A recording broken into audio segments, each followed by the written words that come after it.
Good morning, everyone that is joining us. I apologize for the late start. Bear with me 1 second.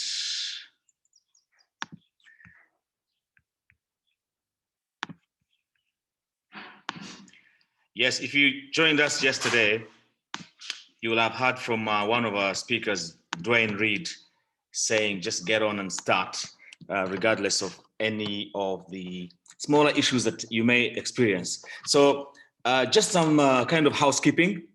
Yesterday we had a fantastic session in which I shared my plenary. Some of the thoughts that I shared, I'm going to summarize them very quickly. But if you did not hear from Dwayne Reed, please do look out for an email today that will have yesterday's session. I would love that you listen to some words of wisdom from him. And for all those that attended yesterday, thank you very much. It was very active and interactive. We want to maintain the same spirit.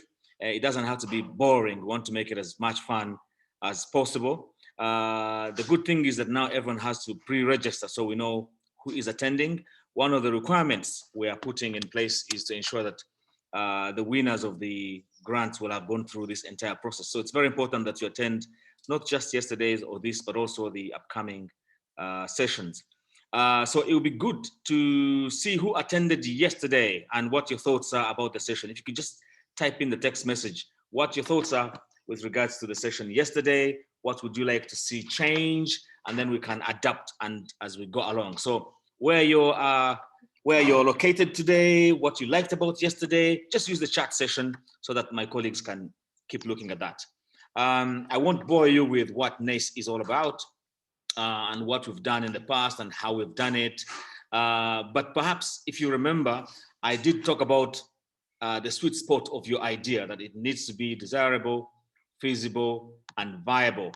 And I explained what each of those means, and this is going to be available if you follow yesterday's video.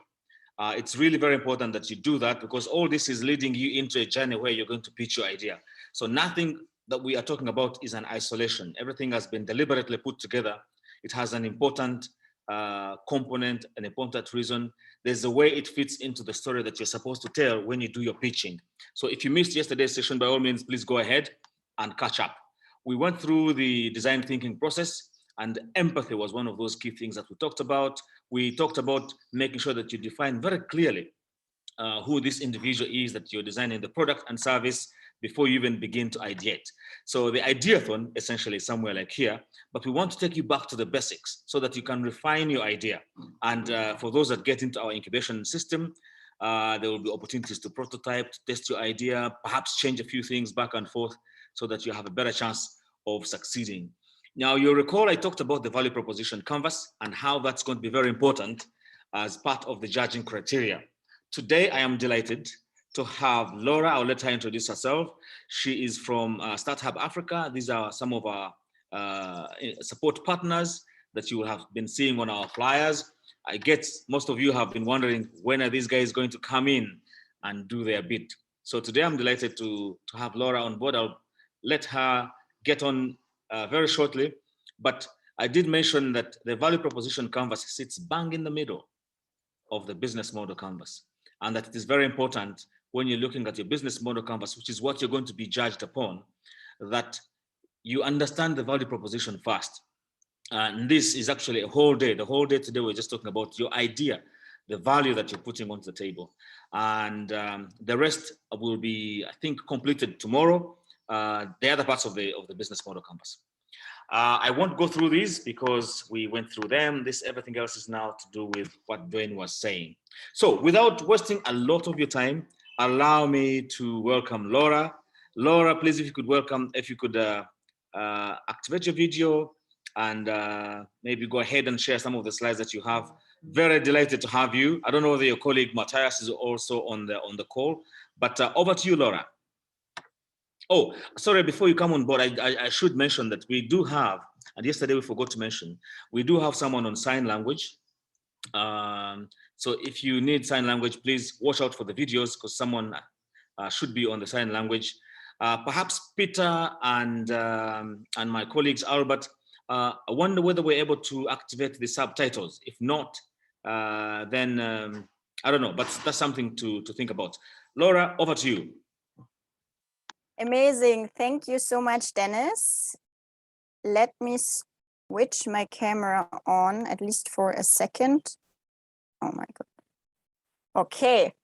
Good morning, everyone. I'm super happy to be here to see all that energy. Thank you, Dennis, for the introduction and the quick recap from yesterday. It sounds exciting. It sounds amazing. And I see there's a lot of activity in the chat. I actually see some of our students, some of our startup ambassadors. So that's amazing. And yeah, as Dennis said, my name is Laura. I'm one of the co-founders of Startup Africa. I lived for the past 4 years here in Uganda, working with university students and early stage startups and supporting them to start innovative and scalable businesses that can solve problems and make the world a better place where we all like to live in. And I'm really, really excited every day actually about my work, and also really excited to be here today and hopefully give you some support on your journey in implementing your amazing ideas. And I'm not alone here. I'm here with my colleague Joanita. She is, I think, yeah, perfect. She is here. She's one of the panelists, and we're going to focus today on 2 key parts. I think Dennis introduced that already. Right now we are going to focus, actually, when we look at the design thinking process, we're going to focus very, very much on the first parts of the problem and the emphasizing, so really understanding the problem. And then we are going to dive deeper into solution finding and the value proposition canvas. And I promise you it's going to be very engaging as well. So feel free to always ask also questions in the chat. And so you get the best out of that. And I would hand over right away to Joanita, who will facilitate the first part on the problem and the emphasizing bit, and then I will take over with the solution and the value proposition canvas. So over to you, Joanita.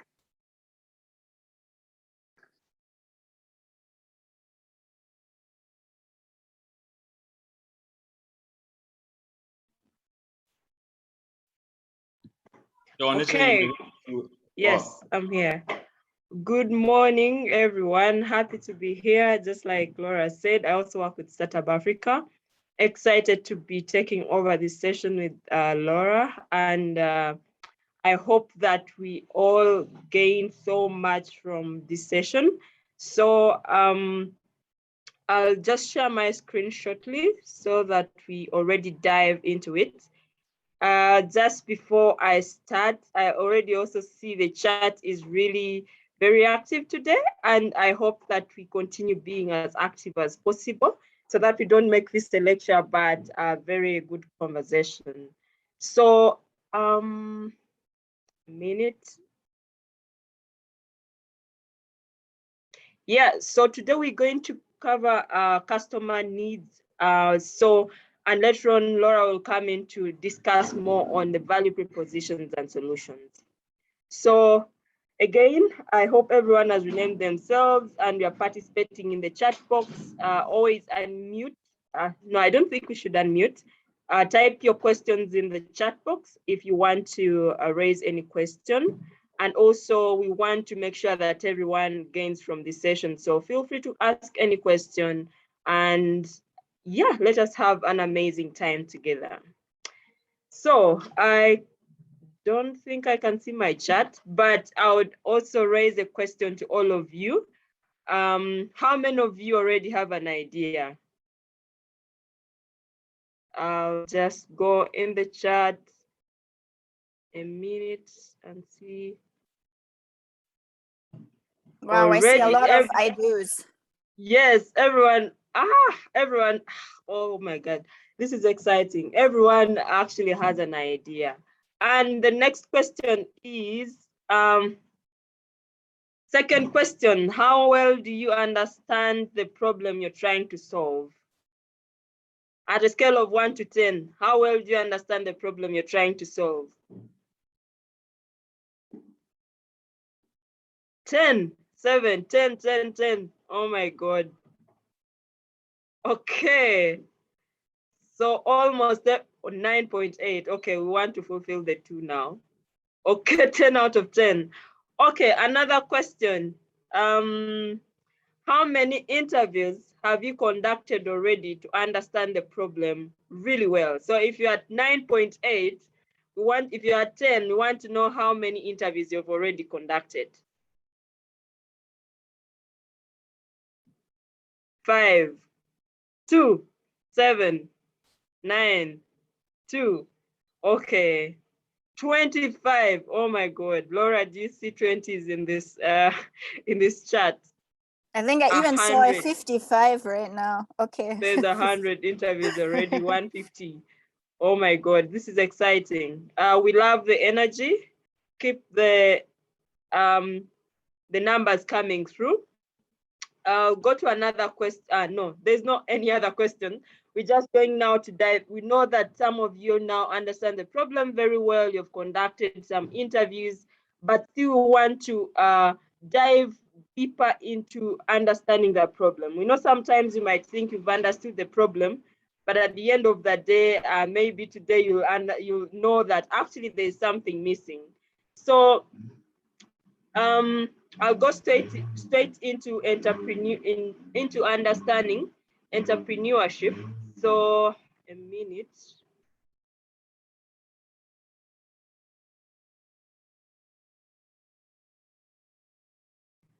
Okay, so I understand that we are all entrepreneurs and we are all trying to solve problems. So want also to know, right now, some of you are thinking I'm an entrepreneur, but you're not already confident about it. But some of you are not also calling yourselves entrepreneurs because maybe you don't understand what entrepreneurship means. So also we're trying to solve problems as innovators, as entrepreneurs. We are solving problems. So successful entrepreneurs spend most of their time understanding the problem because you're calling yourself an entrepreneur because you're solving a problem. So we're going to dive into understanding the problem again so that we confidently call ourselves entrepreneurs and act on it. I don't know why my computer becomes very slow. Okay, so I know that most of us are in these sectors. We are trying to understand problems in the creative arts industries, tourism, agriculture, STEM, ICT, smart cities. Some of you are into manufacturing, some of you are into renewable energy, mineral development. But also, if I've not mentioned your sector here, you can also put it in the chat. But for us, we are thinking that most of you are falling into this category. So we are going to be relating whatever we are going to talk about into these various sectors. So good ideas come from problems worth solving. And what solving means, people look for the solution for it, right? So, so if I'm looking for a solution, it means I'm not already happy with existing alternatives. And also someone will pay for it. And the problem is possible to solve. So I understand most of you might be having a problem that you feel, yeah, it is existing. Maybe people are willing to pay for it. We are in maybes. But today we are going to see if actually the problem you're trying to solve is possible to be solved and you are bringing something new. So how can you identify problems worth solving? So one, you have the problem yourself and you want a solution. And two, you find a very big problem or need that you want to solve for others. So you might be pissed at something, maybe in the tourism industry, in the like moving around and you just don't like the traffic jam. There's a lot of urban challenges. So one of the key things is you're pissed at it and you want to find a solution for it. And two, it's not about you, but another person. So there are two options, you yourself or the other people or your community, right? So yeah, so how can you identify problems worth solving? When you listen to friends, family, colleagues, and learn about the challenges and worries. So when we say we are trying to understand problems, feel comfortable to listen to people, talk to them, And these can be very great business opportunities. I think most of the times when I'm talking to people, I just, at the end of the day, I'm like, okay, who can actually do something about this? So the idea just comes from listening to people, talking to them. And the second one is observing the environment, right? So you observe your environment, maybe solid waste management, maybe people are looking for places to go to have fun, and you want to do something around that. Maybe there's something about accessibility of services. Maybe something, something can come out of you observing what is going on. And the third thing could be talking to experts. So some of you who are not already confident about the problems you're trying to solve, talk to experts to understand them better. I've seen some at 5, some at 2, some at 3, some 9.8. We want to understand what is the lagging bit so that we cover it. So you can talk to experts in your area of interest and identify the gaps and challenges. And I know for students, sometimes you're already doing projects at your university. You're asked to identify topics to discuss, or topics to talk about, topics to study about. This can be a start of something good. So understanding, we are stressing understanding the problem because this is very key, right? So right now, I know some of you said you have ideas. Yes, you have ideas, exciting, right? But at the end of the day, you need to understand the problem very well, and this should take most of your time. If you understand the problem very, very well, the solution is going to come very, very fast for you. Yeah, they come very easy because you've understood the problem. You know what you want to solve. You know who you're solving it for. So at the end of the day, you're going to find solutions that can work for a certain group of people. So I'll go to how to understand the problem. Who is your target group? So I want to also see in the chat, if you know right now what the problem is and you have an idea, who is your target group? I can already read stuff in the chat. You can keep them coming. I want to know about your target group already. Someone says students, youths, farmers. Amazing. The sick, livestock farmers, entire community. Wow. Okay, I'm part of the community. We have mothers in hospitals. We have service providers. That is a bit general. We have local Ugandan people, so I'm one of them. Breastfeeding, unemployed youth, poultry farmers, many. Okay, so you need to understand who your target group is. So we are going to still dive into, now I've seen people saying entire community. We are going to understand if actually the entire community is your target group. Then 2, if you want to understand the problem very well, talk to people, talk to your target group. So the person saying entire community, I'm wondering how you're going to talk to all the people in your community. I don't know. So talk to your target group, yeah? Which goal do they want to achieve? What hinders them to achieving this goal, right? So go on to talk to people. Please don't have the problem with you in your house, in your books. And then you also kind of say, oh, Joanita goes to work every day. Maybe she has a problem of transport. Please talk to me so that you can achieve the goal you want to achieve in solving my problem. Re-understand the environment. Which other solutions already exist? Maybe Joanita actually has a car that can take her to work, right? Or maybe I have a friend who can pick me. Or maybe I also have my border guy, right? So understand the environment. Which other solutions already exist to solve the problem? I know some of you are solving urban challenges, maybe manufacturing, but what is already existing for the target group? So why are they not working very, very well or well enough, right? So as you also understand the problem, your target group, understand why the existing solutions are not working very well for that target group. I'll move on to the next one.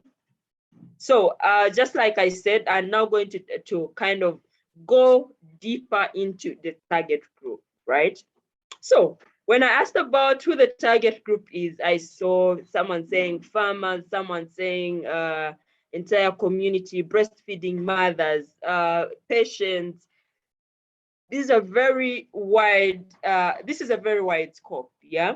So your target group, the people who have the problem you want to solve or need your solution, they need you to address it.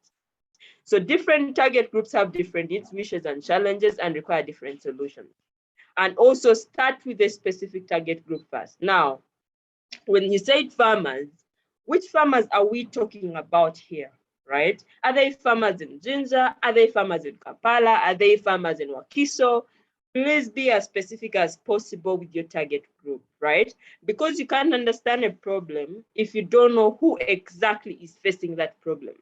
So try to understand, if I'm talking about patients, which kind of patients? Is it someone having a slight headache? I'm also a patient, right? So am I talking about cancer patients? Am I talking about patients in a certain area doing like cancer patients in Kampala or who go to Mulago? Please be as specific as possible, because it is from this that you can ask relevant questions to the relevant to the target group, right? If I'm saying community, which kind of people in my community am I focusing on? So I don't have this link. Yeah, so so for example, we have the tourism industry. Now, target group 1, the goal is people who want to have an awesome time with friends, right? So also, as you're talking about your target group, they should be having a characteristic, right? So if I'm talking about tourism industry, the goal is these people want to have a very good time with friends. Now I'm going to go down and characterize them, right? So these are Ugandans. They can be young professionals. They can be people that don't travel much in Uganda. So if I'm focusing on local tourism, these are the people that I'm targeting. So when you go here, my target group is Ugandans, young professionals, they have this kind of characteristics, right? Those are the ones for the local tourism. Now, if I go to target group 2, there are people that want to get to know the African culture. Now, me as Joanita, I already know the Ugandan culture. So this might not be exciting for me. So if you come and ask me questions about the Ugandan culture, I'm thinking, oh my God, are we joking? Because I'm not your target group. For me, I know the Ugandan culture. Now, what that means is you have now to think more on who are people that are very interested in the African culture. And then you do you write down the characteristics. These are Europeans. They have just finished high school. They're figuring out what they want to do in life. These are people that don't know what they want to do right now, and all they want to do is to explore, right? So these are your people that you can actually ask the relevant questions. The target group 3 and in the tourism industry could still be people that want to have a great family holiday. Now, Joanta doesn't have a family, right? So if you come and ask me questions of where do you want to go with your family? Are you facing this kind of problem with your family? I'm thinking the questions are very irrelevant. Now, you now get the reason as to why we need to be very specific with the people that you want to ask questions to understand the problem. So characteristics of this kind of people can be Ugandans, can be parents with minimum maybe one child. All these characteristics can be gotten if you listen to people, talk to them, be specific with what you want to achieve, understand them, what they want to achieve, and then write down their characteristics. Now, when you understand their characteristics, you're going to solve their challenges or their problems, right? With very, very quick solutions and solutions that work, right? So different target groups have different wishes and needs. So you should decide who to focus on. Understand their needs very well. Now, we have these local Ugandans, we have Europeans, we have people with family that just want to have a great time, maybe every weekend to just go somewhere for a getaway and, but you cannot understand this if you've not specifically identified their needs, wishes, characteristics. So that is why it's very important for us to understand these different people.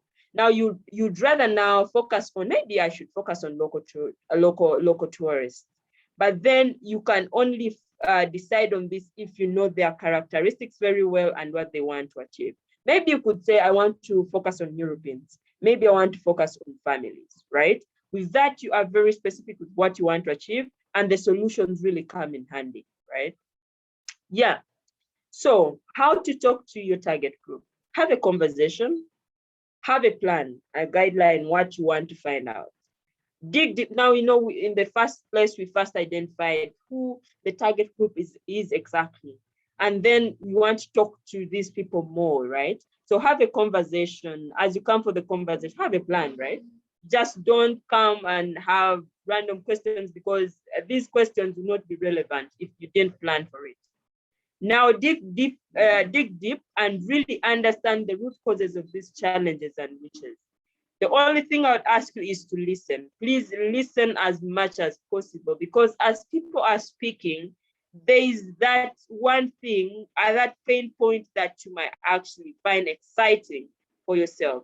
And as you go to these people, don't go with the idea. Yeah. Don't talk about your idea. Even if you find it really exciting and you want to tell it to Joanita, please don't tell them this idea, because if you tell me the idea, I'm just going to rotate around it as well, right? And in this case, be as flexible as possible. In case you find there's something really new that you've learned, take it and see how you can actually find something out of it. So some good questions to ask: how do you normally do this? Where do you have the biggest challenges right now? What are your biggest goals, dreams? You know, it's always good to ask someone their dreams. I'm going to talk about African culture, but I'm not interested, right? So please talk to me about my dreams. My dreams could be something different. And then at that stage, you get to know if I'm really a target group or not. So have you already tried to solve these challenges? These are some of the questions that you can ask your target group, right? So yeah, so third is to understand the environment. Find out which existing solutions are already there, right? Ask your target group what they have tried before. Please be as as inquisitive as possible and listen. Some of you just have to ask people, and then at the end of the day, give them answers. So just make sure that you give them the space to speak as much as they can, and you can listen and take notes. Because in these notes, you're going to find out something really amazing that might come out of it and might actually change your entire idea that you had in the beginning, right? And this might change everything for yourself and for the communities, for the world itself. So check how other companies, communities, countries are solving the problem so far. Check YouTube and Google, speak to experts in the field and get their opinions. Don't conclude on problems without understanding people very well. These are just slides a bit for the preparation for the pitching day. Now, this is just for the problem part. So at the end of the ideathon, the best ideas will pitch for award money. You'll need a pitch deck, a presentation about your business. So we will maybe share our template so that you fill in kind of maybe the problem part for yourself. And I think I'll ask Laura right now to take over. Thank you. Great, thank you so much, Joanita. Before we jump into the solution part already, I would love to hear from you in the chat.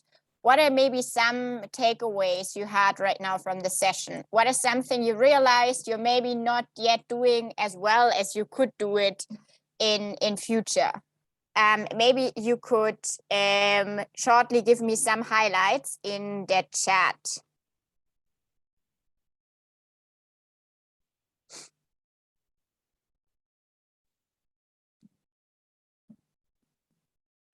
The client is always right. Okay, interesting. Understand problem and audience. Wow, this comes too fast. It's difficult to read.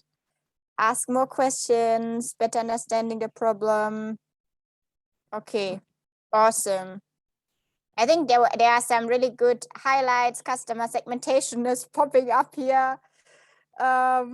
Okay, awesome, great. Yes, so I think I just want to stress out again what Joanita already said, that also sometimes we don't even see the problem in the beginning. Obviously, we just need to start. We need to have a starting point, but then the open-mindedness is really the key thing in these interviews, because sometimes there might be really, really surprising things coming up. I see also here, I think consultation from experts. That is also a really good point and can really also add on to your research. But the key thing is really to talk to your customers as much as possible, and even to spend time with them. Let's say if you want to develop an app for farmers, please spend time with them and see how they live, see what they actually use and so on, to really develop a very human-centered solution that actually brings the solution you want to bring. Amazing, cool. So I want to jump from here into the next part, the solution. So let me share my screen as well.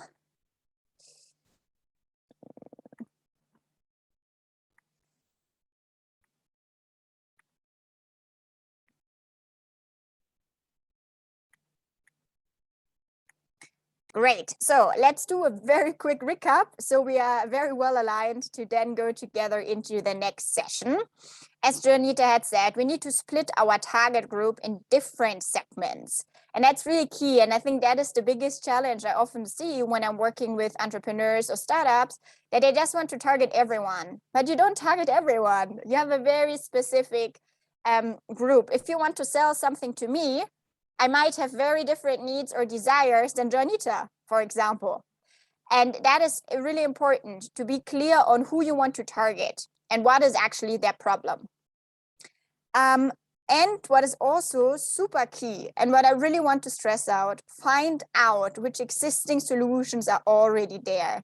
Too often, I have seen that entrepreneurs, they have an idea, they are so excited about the idea, they love the idea, and they spend a lot of time planning, and they never do proper research if the solution is maybe already out there. And that is super important. And actually, it's a great way also to become even better, because if there's already an existing solution, you can find out where's maybe still the problem with the existing solutions and become better.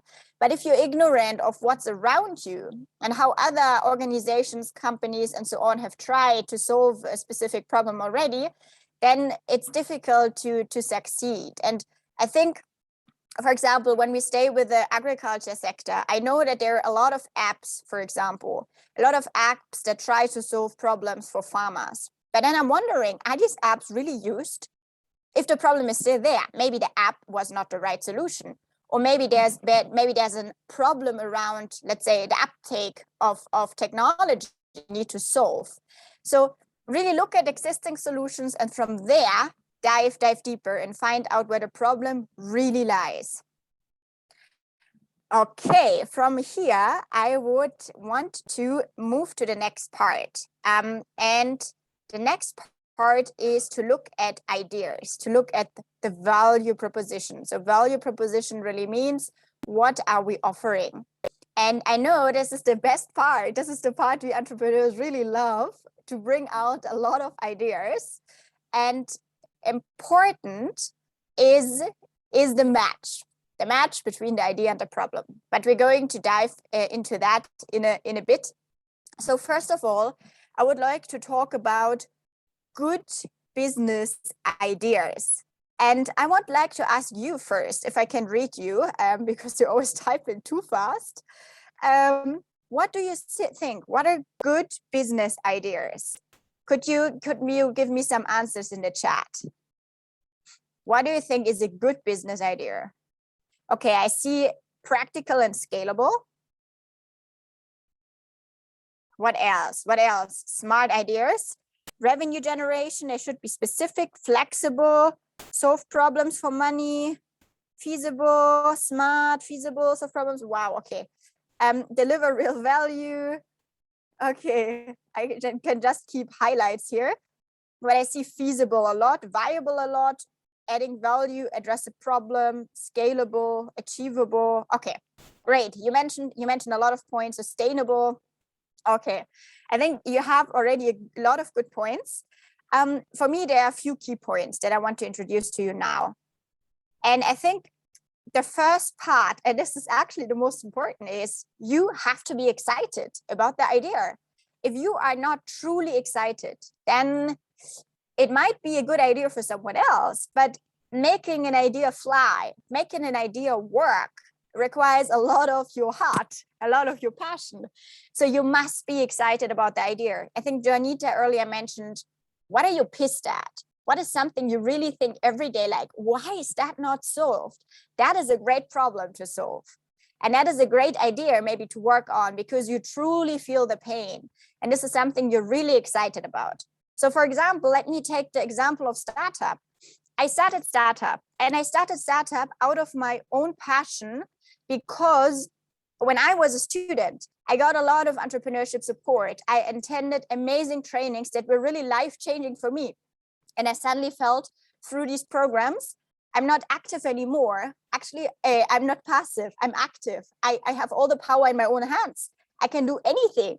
And these amazing trainings and these amazing experiences and exposure with people and ideas were so important to me that I felt, okay, I want to do something similar. And I want to give that back somehow to other students to also have these life-changing moments and to feel like, wow, I can actually do it. And this is an idea. And this is why I'm so excited about startup. And this is why when we started startup, we didn't have funding, we didn't have money, and we used our own resources and we just pushed through. We went to a different country, went through a lot of failures, made a lot of mistakes, but because I'm so excited about, this is still what I love to do. And this is what every day I'm excited to do. So that's, again, why I think really ask yourself, what are you excited about? What do you think you can push through for the next 5 years and to make it a big thing? That's number one. Number two, an idea that solves a growing large problem. We talked about that in the beginning already. Where is the problem? And really ask yourself, is that really a large problem?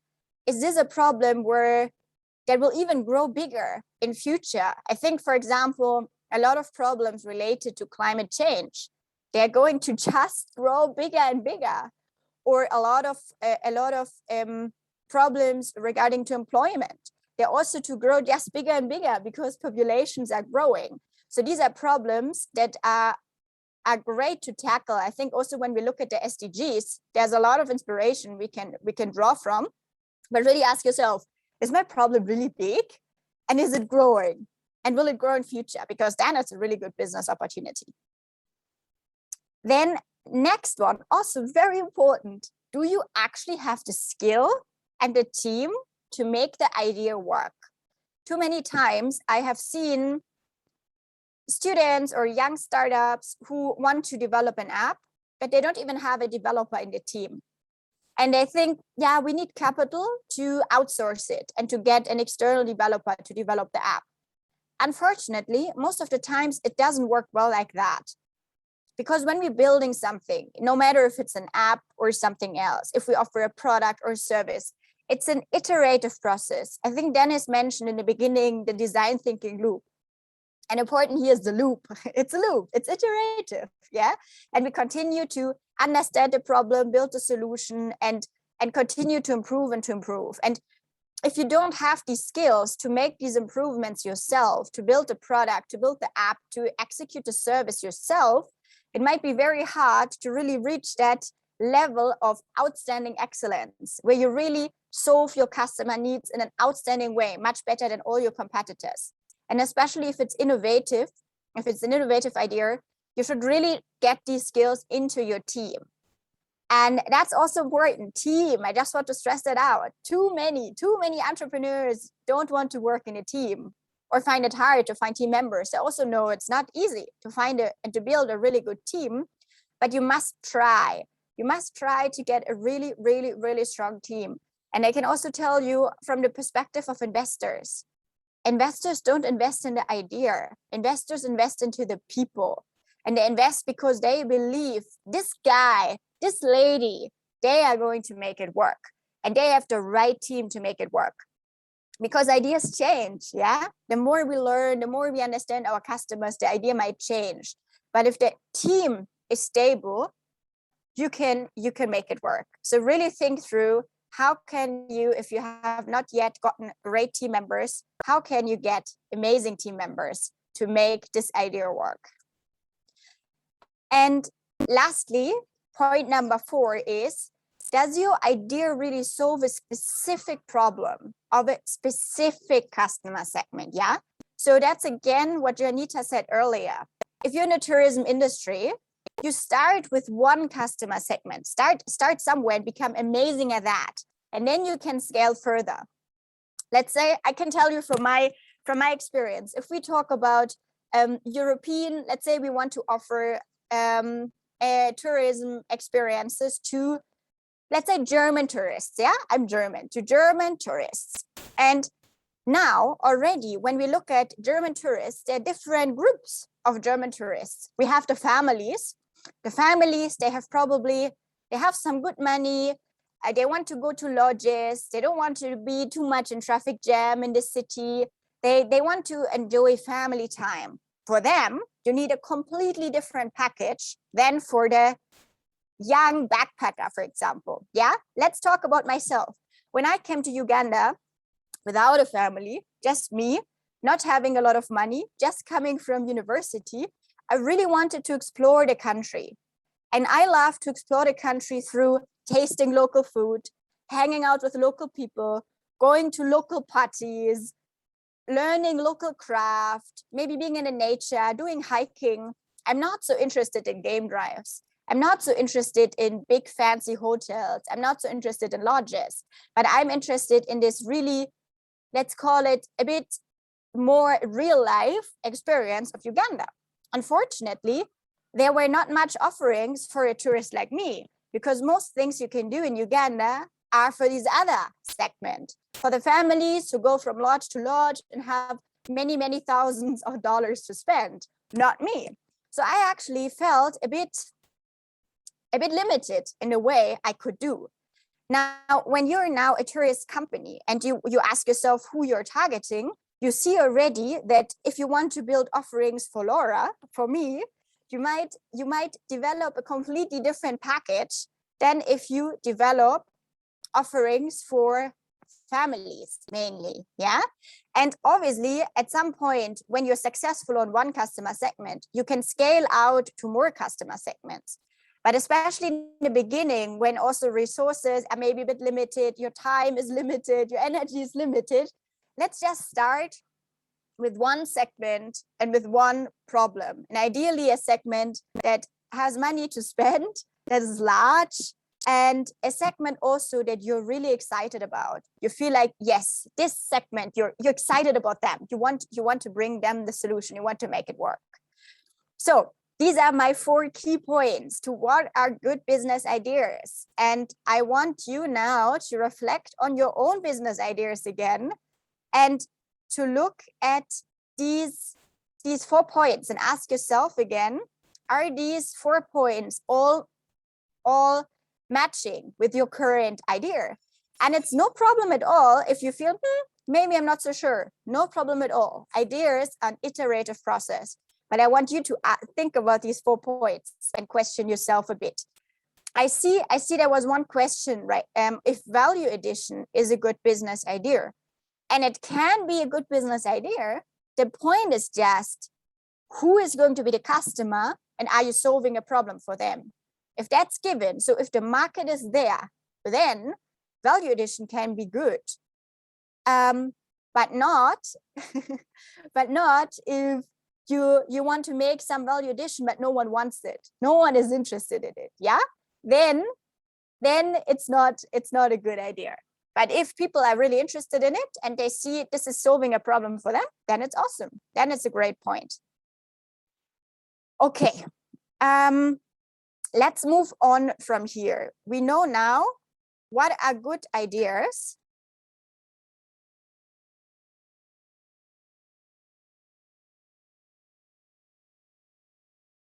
Sorry, my internet jumped for a moment, but I think I'm back now. Let's move on. So there is not just one great idea. I really want to stress that out. Yeah. To understand the problem is really more important. I know we say this over and over again, but I really want you to all internalize that. The problem is what you need to understand. as much as possible. And that is really the key thing. And there might be several really, really awesome ideas. And your first idea is maybe not the best idea. Most of the cases, actually, it's not the best idea, but that's fine. And the point is to get started. I think that's also what the session yesterday was about, to really just get started and to test and to iterate and improve your idea, always based on customer feedback. So for example, let me go back to Startup. When we started Startup, we thought that we are going to offer training, innovation, and entrepreneurship training programs to university students at Ugandan universities, and universities are going to pay for it. That's a model that works in Germany. Universities pay for services like that. And we had conversations with universities in Uganda. They even signed letters of intent that they would pay for it. And I thought, yeah, this is going to work. Then, well, we executed our idea. We realized it's not working. The training, it was good for the students. They liked it and the universities liked it, but still the universities didn't want to pay for it. So we had to change our idea. We had to change our business model from there. But we only learned it also through trying. So I also see Abdul put a really good comment in the chat saying, Albert Einstein said, if I had time, I would spend 95% thinking about the problem than the solution, meaning trying to understand the problem. Yeah, so this reflects exactly the point, yeah? Think about the problem as much as you can, learn about it, and then the solutions come easier. Okay, as I said, I think I emphasized it already. We need teamwork. Teamwork makes the dream work. So really ask yourself again, do you have the right team members already to execute your idea? If not, try to get team members on board. Okay, nice. So I think that was the key introduction, let's say, to ideas and the solution finding. And I would now like to dive deeper into a tool that Dennis had introduced earlier already, and that is the value proposition canvas, a tool that just really helps us also to structure our ideas and to ask ourselves, are we really solving a problem here? Or maybe not. And I want to dive deeper into that now. And you see here the value proposition canvas, and I'm going to repeat shortly what each segment is, and then we're going to fill it together with the example of Save Boda. So we are first going to focus on the right side, on the big circle, yeah? On the circle, you see customer jobs, then we see gains, and then we see pains, yeah? Customer jobs means basically, what are the goals of the customer? Like, what does the customer want to achieve? Sometimes the word jobs is a bit confusing for people, but don't get confused by it. Just think as customer goals. What does my customer want to achieve? Now we're looking at the pains. Pains means this is in the way. Yeah, this is an obstacle. This is a barrier. This is a challenge for my customer to reach their goal. Yeah, so my customer wants A, but there are a lot of challenges on the way to actually reach A. These are the pains. Then we're looking at the gains. The gains means, so what does the customer want? How does the customer feel, or how does it look like when the customer reaches his or her goal? Sometimes the gains and the pains, or often actually, are a bit similar and go very much hand in hand, obviously. Also, don't get confused by it. Don't get stuck at it. This is a framework. It's not, the point is not to fill it 100% correct, but rather fill our ideas into the framework to become much more critical. Yeah, but it will be clear, I'm sure, when we go into an example. So this is our customer. Yeah, the circle is our customer. Now we move over to the product or the service. So what you offer it. Yeah, that is basically your idea right now. The product is our box.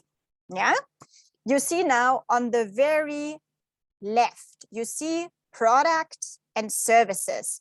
So this is really now what you want to offer. This can be one idea you have at a moment or more ideas. And then you see down the pain relievers. Yeah, you see also the small icon that looks like a drug, like a pill. So that basically means what's the medicine for the pains? What's the medicine for the obstacles or the challenges the customer is facing? And here it means what are the features of your product, yeah? Or what are the details of your service? So what are the details of your idea that relieves the pain of the customer? Let's say you can really imagine it. The customer is sick and I give the customer now a drug, and that will reduce headache, it will reduce sore throat, and it will make the customer more energized again. Yeah, so really there should be a match. And then lastly, we look at the gain creators. So the gain creators are now features or details of your products or service that bring the gains to the customer. So gains again meant like what is the ideal outcome for the customer when he or she achieved his or her goal. So gain creator means what are details or features that make the customer to gain, yeah, to get what they want to get. Again, gain creators and pain relievers, they can be sometimes very similar. Don't get worried here, don't get stuck. The most important point is really that our different pain points and the different wishes and desires of the customers really match with the features of my product or the details or the functionalities of the service I'm offering. That's the key framework. And we're going to fill it now with the example of SafeBorder. So we're just going to do it a bit general. There might be a lot of other points. I'm also not part of the SafeBorder team, so there might be some things I don't know as well. But we're going to look at it from the outside, like customers, yeah? Because I think most of us, we have used SafeBorder, so we have actually very good perspective. And I would like to use the chat to do that together. And we are going to start with the customer, so with our circle. And we start with the customer jobs, so the goal. So my first question for you is, why are we using SafeBorder? What is our goal? Can you share with me in the chat? What is our goal when we're using SafeBorder?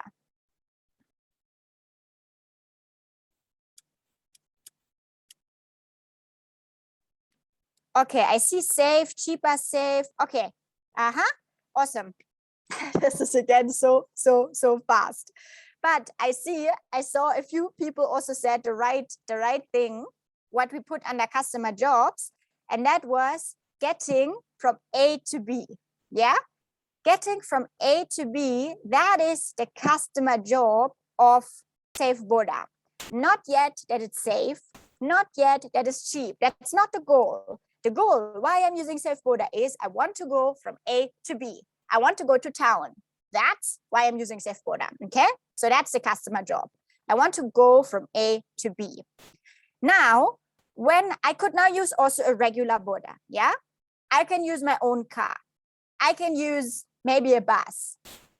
What are the pains? What are the challenges I'm facing to get from A to B? Let's say me, I'm right now in Kansanga and I want to go from Kansanga to Makerere. What are the challenges I'm facing? Okay, I see traffic jam. What else? Accidents, reckless borders, overly taxi, accidents, rain, robbers, price fluctuation, time consuming, delays, high charges, time management. Awesome. So there are a lot of challenges that we are facing. That is great. And I can't take now all of them, but I think when let's take, for example, the point of Safety, there are a lot of accidents. Then we can say jam. Then we can say high prices. And as you said, there are a lot of other points. They're all great. Awesome. So I think the pains we got very well. Now we are looking at the gains. As I said, pains and gains are sometimes a bit similar. So can you share with me now in the chat, what do you think are gains? So that means once I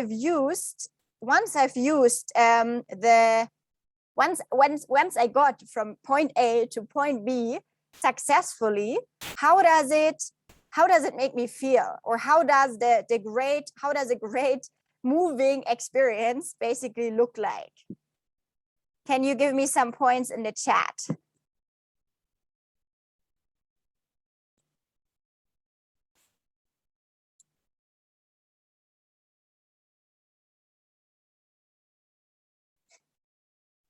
Good customer care, trusted drivers, cheaper, convenience, you save money, satisfied, protection, organized, guaranteed safety. Yeah, there are a lot of really good points. Let me share my screen again.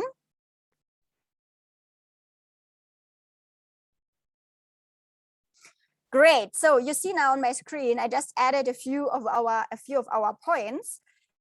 You already put a lot of really good points. I think I just took out 2 key points right now for the gains. For me, that would be I pay a fair price and I reach safely. Then I'm satisfied already. And you see the points I took right now as challenges would be high speed to accidents, bargaining is annoying, robbery at night. But you had a lot of other really, really awesome points that could be included here as well as pain points. Awesome. So this is basically the customer. Yeah, this is how the customer feels. We know now these are the challenges. We know what the customer wants, getting from point A to point B and to reach safely. And in the end, paying a fair price. Let's look now at the other side. Yeah, now we are looking from the perspective of the entrepreneur. So what is our product or service? Let's start from there. In case of SafeBoda, it's now a bit straightforward, but what is our product? What is our service here?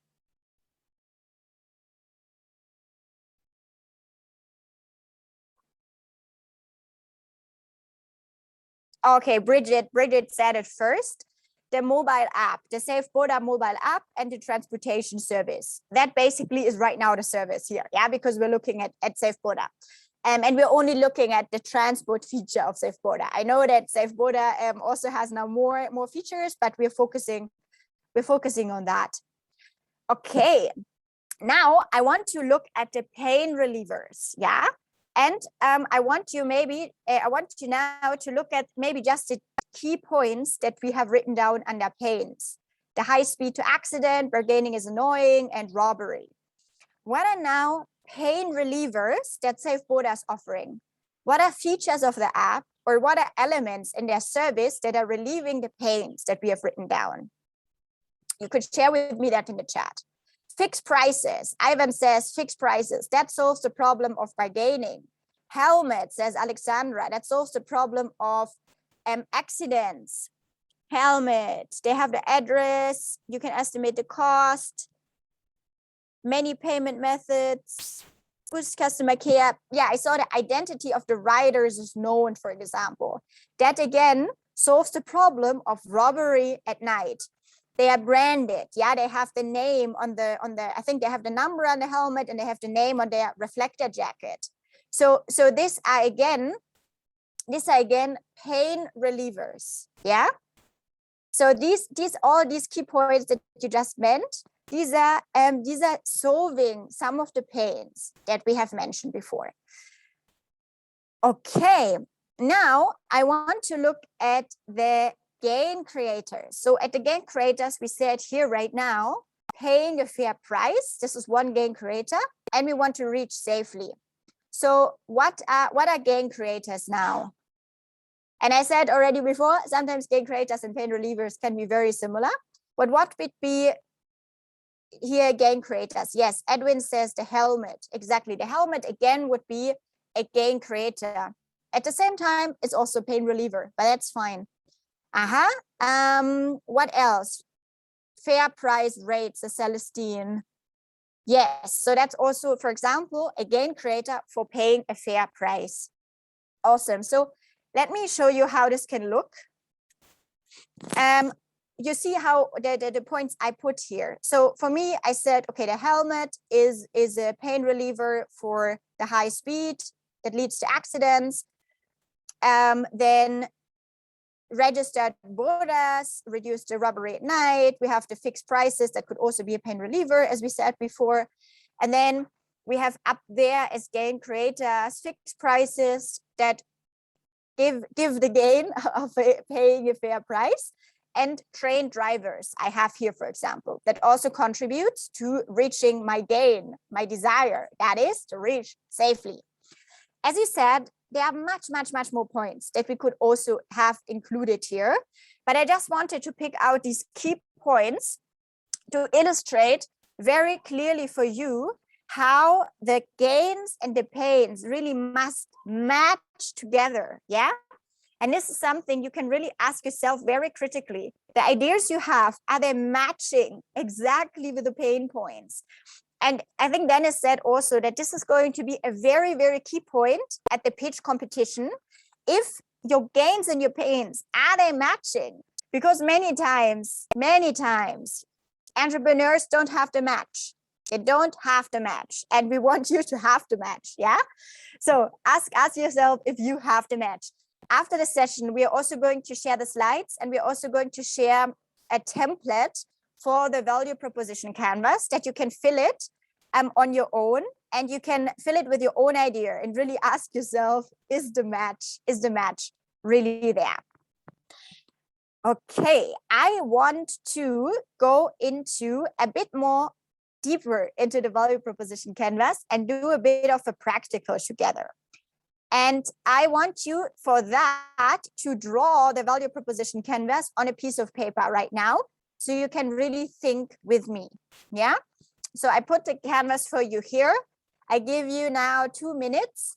Just draw it on a piece of paper very quickly, so you can really actively think with me and you're not just listening, but you really internalize the entire canvas, because I have another really nice example for us to work on together. I give you 2 minutes and then we continue.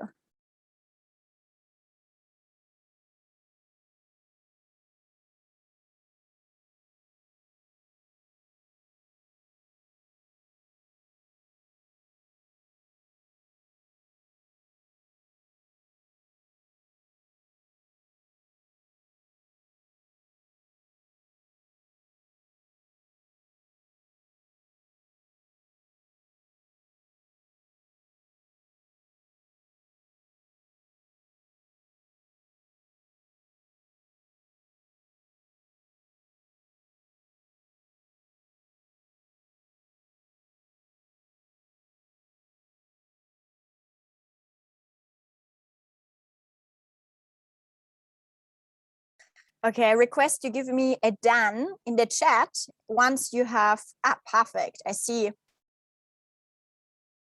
Some have it already.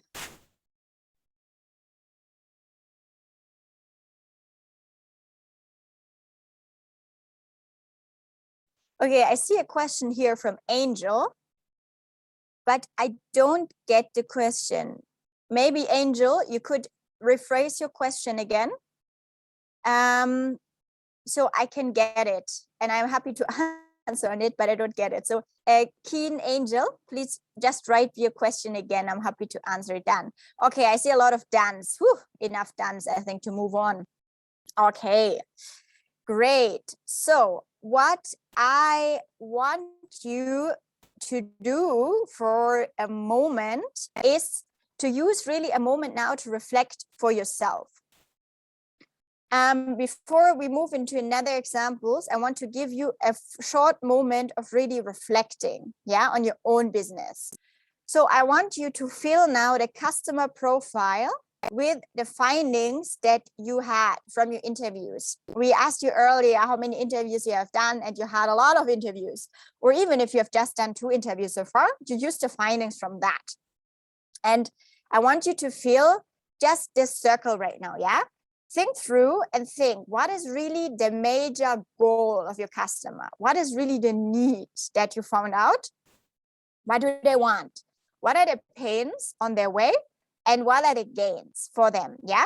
So just fill it out. I give you 2 more minutes to just reflect on your own business. And then maybe 1 or 2 people can share in the chat with us. But I really want you to reflect on your own business before we move into another example. So I give you 2 minutes again to reflect on your own business for now.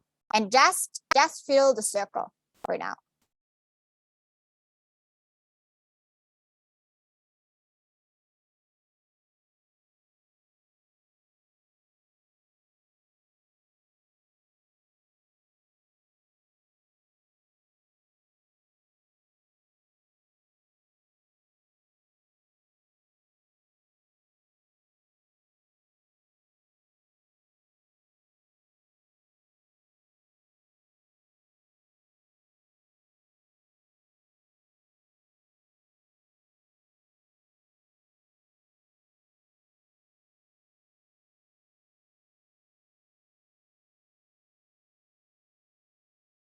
I see 1 great question right now from Kevin, but I also saw that Dennis mentioned if you have questions, use the Q&A facility.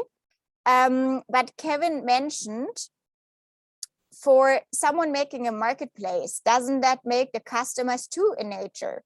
And that's very true, especially when both are paying. Let's say when you're at the marketplace in the middle, if you earn from both, yeah, from both sides for the connection. And what you can do, you can color code, for example, in your box, and you can split it up. You can just make a line and divide again the gains, the pains, and the customer jobs. So let me show you what I mean. So what we can do, we can split the gains, the pains, and the customer jobs, for example, and then you could fill 1 side always for the 1 side. Let's say we call it now maybe customer 1, that's the provider. Let's say I'm selling clothes on this platform, so I am customer 1 and I have certain gains and pains.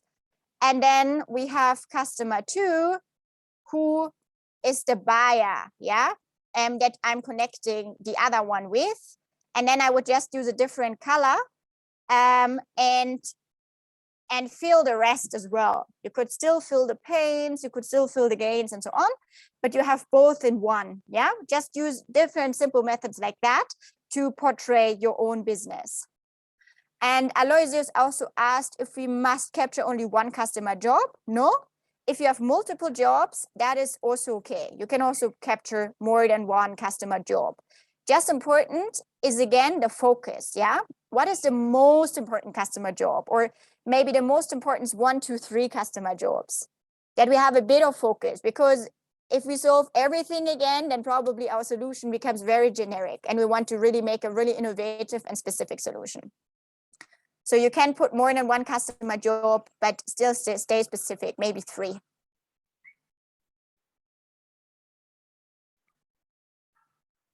Yes, so also Joel asked more than 1 point.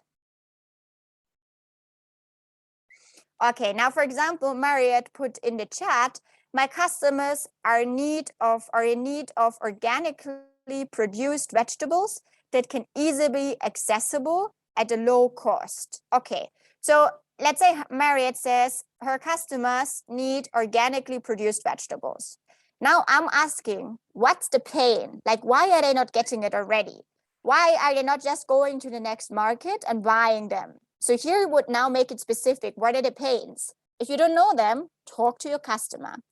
And then what are the gains? Like, how would the ideal experience look like? So for example, is that accessing produced vegetables without even leaving my home?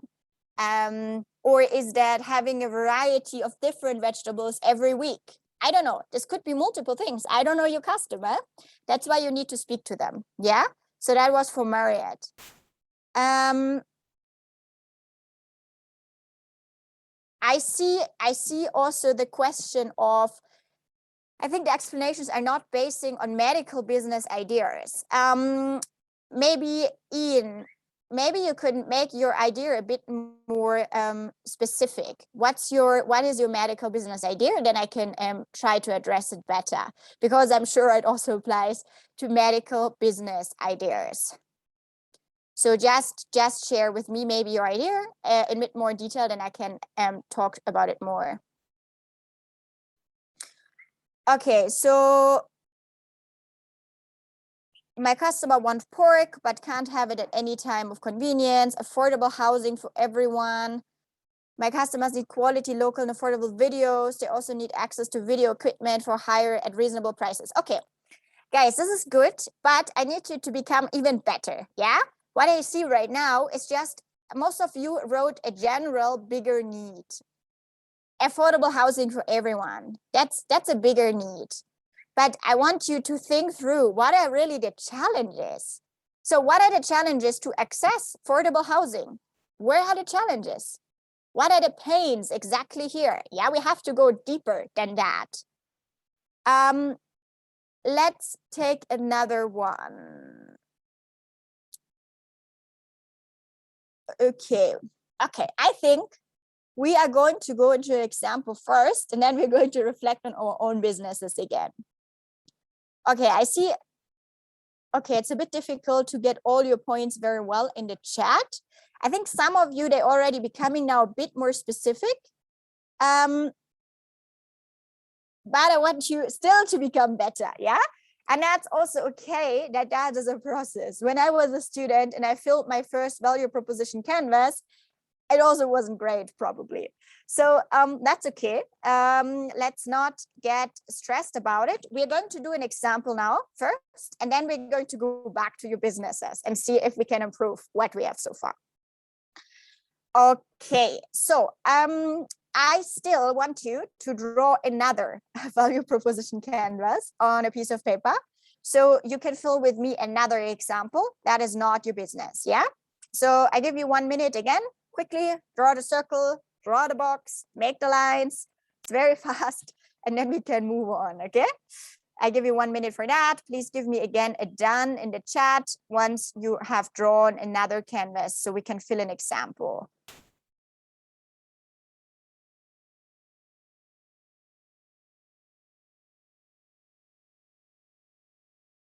Okay, you're fast, that's good. Okay.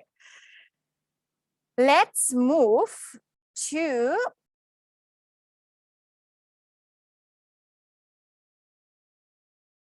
okay. I want you to, we are looking now at the example of, let's call him Gilbert. This is Gilbert. Gilbert is a tomato farmer, okay?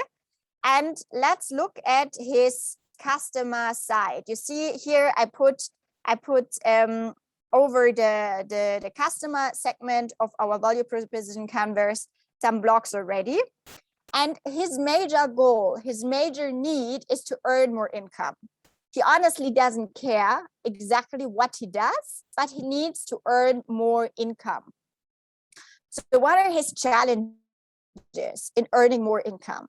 At the moment, he's selling tomatoes, yeah? However, one problem is the tomato skin is very delicate. So the post-harvest loss is very high because the tomatoes easily, yeah, the skin breaks and then the tomato rots very quickly. That's one challenge he's facing. Another challenge is tomatoes need a lot of sun, and sometimes there's a lot of rain in his region, so the tomatoes are not growing so well.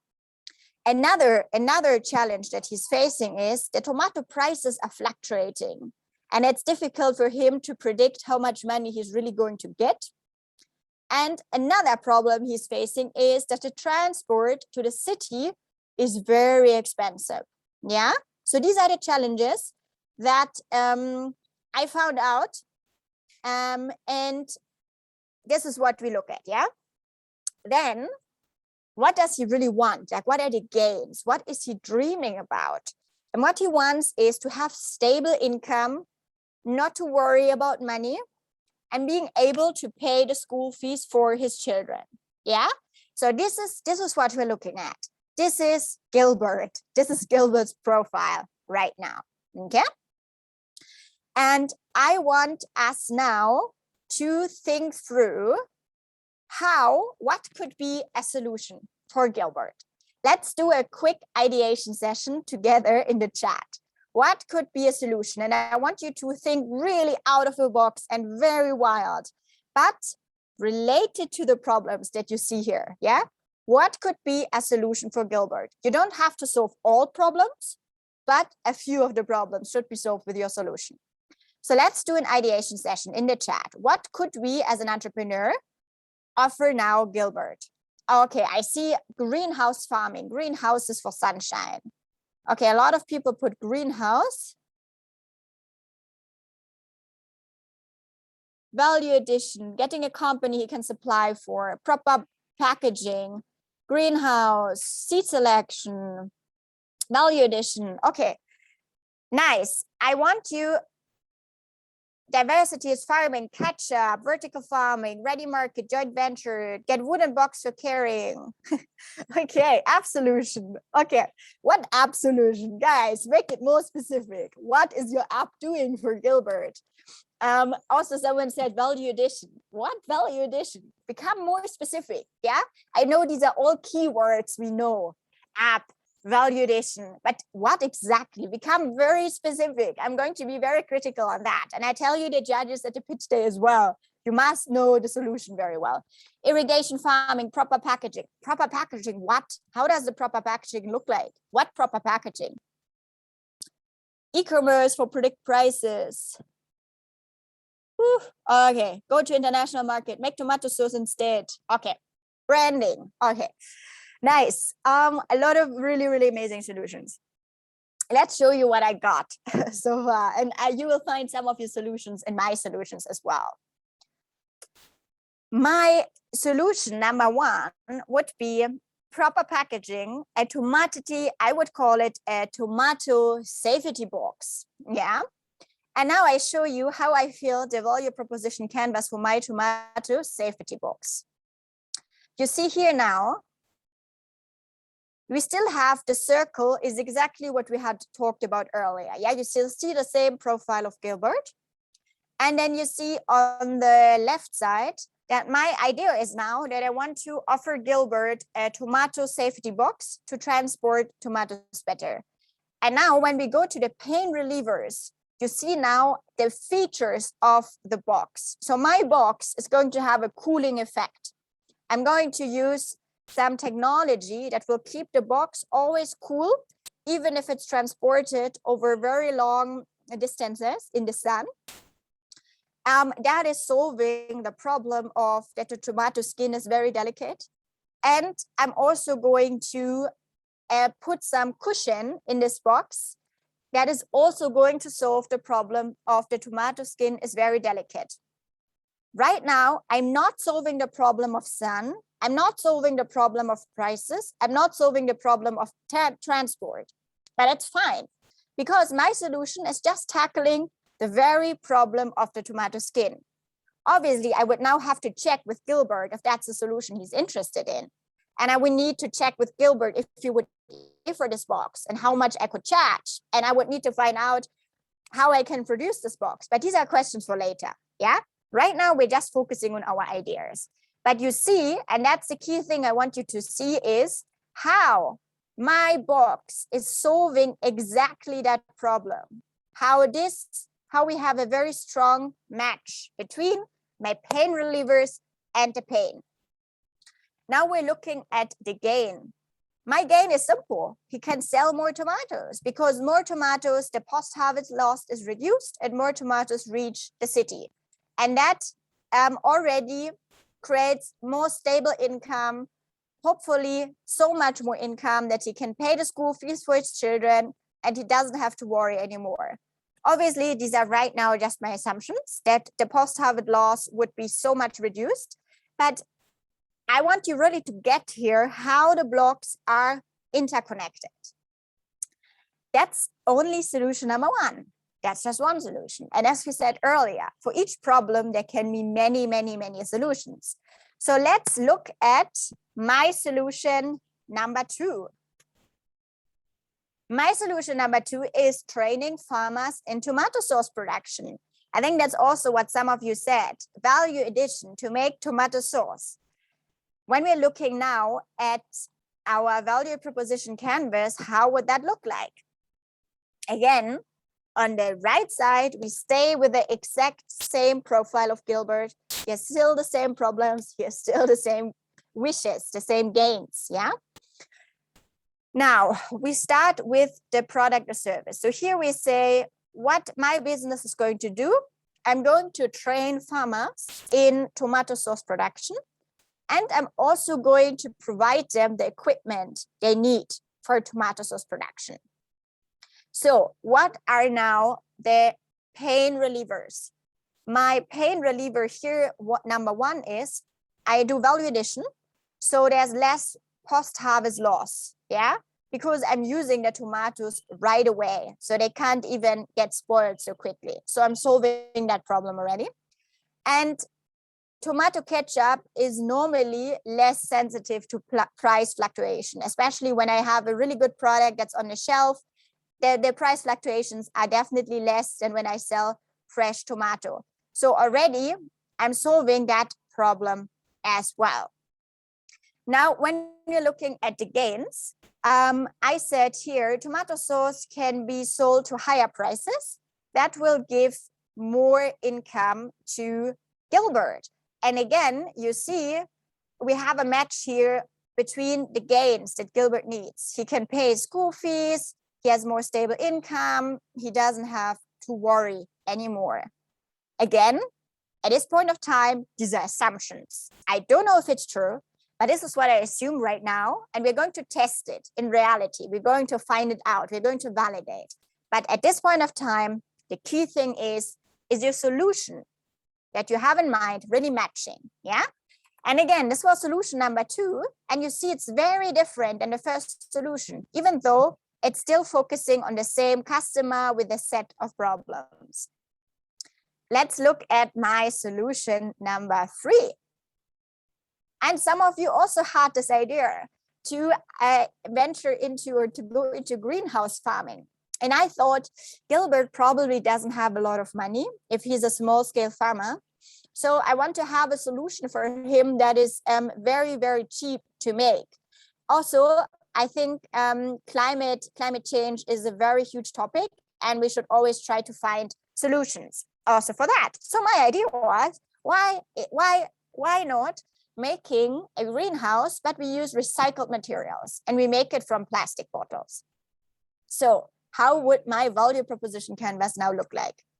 We still have the same profile on the right. Gilbert has the same problems, has the same gains. When we look at the left side, my idea here, what my business is going to do, I'm going to build local greenhouses with the farmers together, made from recycled plastic bottles, and the farmers only pay after a successful harvest. So they don't have to incur the costs. I don't know how I'm going to do it, but that's my idea right now.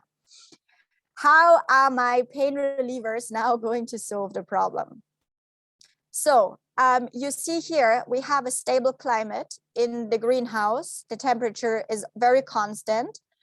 So that solves the problem of tomatoes needing a lot of sun. Also, the greenhouse will prevent tomatoes to get diseases. So that will also decrease my loss of my tomato harvest. Again, you see the exact details are solving very particular problems of Gilbert. When we look at the gains, what do we have here? Like in the examples before, now more tomatoes can be sold and the problems of Gilbert can be solved. The gains for Gilbert can be created. And obviously, we can now continue ideating. Actually, while I was telling you these examples, I kept thinking in my head and I thought, if Gilbert's key thing is that he needs to pay school fees for his children, maybe I can even add some extra benefit in my model, where I have maybe partnership with schools, and farmers that work with my business can even get a discount or can save for school fees, or I don't know what. I'm also just ideating right now. I don't know if it makes sense, but just what I want to show you is to really let your mind circle around the problems and the needs and the desire of the person you want to target. And the more specific you can make this, yeah, the better it's going to be. And all these solutions, I've just ideated myself as well. But what I wanted to show you is how many different solutions. These are just 3 solutions, but the value proposition canvas looks different, how it could look like. And this is now, again, what I want you to do with your own example, yeah? That you I see the chat again, that you look through your own business again, and we map again out first the customer circle, and then after that we map out the box, yeah? And I want you to become as specific as I'm here. So we're going to do that again for your own business. I give you now again 2 minutes or maybe even 5, and you think through your own business and make it very specific, okay? What is the goal? What does your customer really want? What are the challenges and what are the desires? And I would request that you share that like that in the chat. I'm going to write now to you how I want you to share with me in the chat, that we really become specific, yeah? So you can write goal of customer, XY, XY, XY. Then you write challenges / pain, XY, XY, XY. And then we write gains, wishes, XY, XY, XY. So you see how I posted it in the chat. I want you to analyze your business and write it like that in the chat. So I don't want now anyone to type here, my business idea is value addition to spinach, but I want you to become specific. What's the goal of the customer? What are the challenges and pains? What are the gains and wishes? You can copy my text, fill your own points in, and then you send it to me and I give you comments.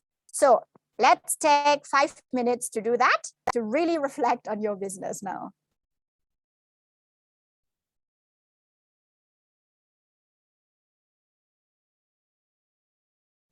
Okay, Tom, I want you to use my template, what I just posted in the chat.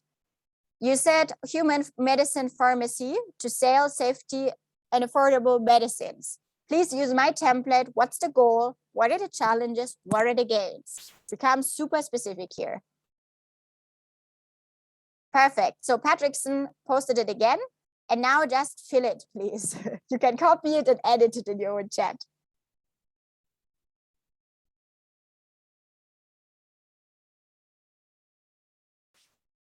Okay, Damba is asking a good question. My question is, do we need to have separate value proposition canvas for every objective of the idea? Say improving crop output, improving marketability. That's a good point. I think it's a bit open how you want to do it. You can have in one value proposition canvas, you can have multiple customer jobs, so the multiple objectives, I think how I understood that, so marketability, crop, and so on. I think what I would also do again is like to use color coding so that it's very clear. Let's say this is the customer need, these are the challenges, and this is my solution, so that it's clear how the different parts are interconnected. Or you can also fill a value proposition canvas for each different objective to also first look at maybe all the different parts and maybe also decide if you really want to do all at once or if you want to focus on one area first. I think both is possible, whatever helps you also to structure yourself and your idea very well. And maybe color coding in one canvas can help. Or you make it with a little star or a little triangle or something if you don't have colors. Okay, let me see. I see Raphael here copied me. Oof, this is moving. Where's Raphael? Here. Goal of customer: have personal investment. Challenges are poverty, meager pay. Gains are pay bills like fees, feeding, etc. Raphael, I would challenge you to become more specific. Poverty is very generic. What's really the challenge? Also, meager pay is also very generic. Maybe one rule that you can apply when you look at challenges is the 5 whys rule. What the 5 whys rule mean is that you ask yourself always, why is that? So Raphael says, a challenge is poverty. So we can ask ourselves, why is that? So let's say the person has a low income job. Then we can again ask ourselves, why is that? And we can make it a bit more specific. What is really, really the challenge? Because poverty is very generic. So let's try to become more specific in our challenges. And what I also think is if your challenges are very generic, you might have not spoken to the customers too much. And I would encourage you just to do it. There's no shame if you haven't done it. I think that's also why you're part of this ideathon. Just do it. Just do it also before the pitching. I'm telling you, the judges will have much more, will favor you much more if you've done a lot of interviews instead if it's just something that is very generic. Okay, so I have peace has something specific, I think, here. So the goal is have a healthy premature baby with no complications. The challenges that I hear are baby faces, hypothermia, difficulty breathing, and breastfeeding. Gains are premature, able to breastfeed well, kept warm, and breathe well. That's a very good example. So I don't know what the solution of peace is, but I understand the challenge and I see there are very specific points. And I'm curious now to see her books and to see how is she now solving that problem. So that's a really good example. Well done, Peace. What else?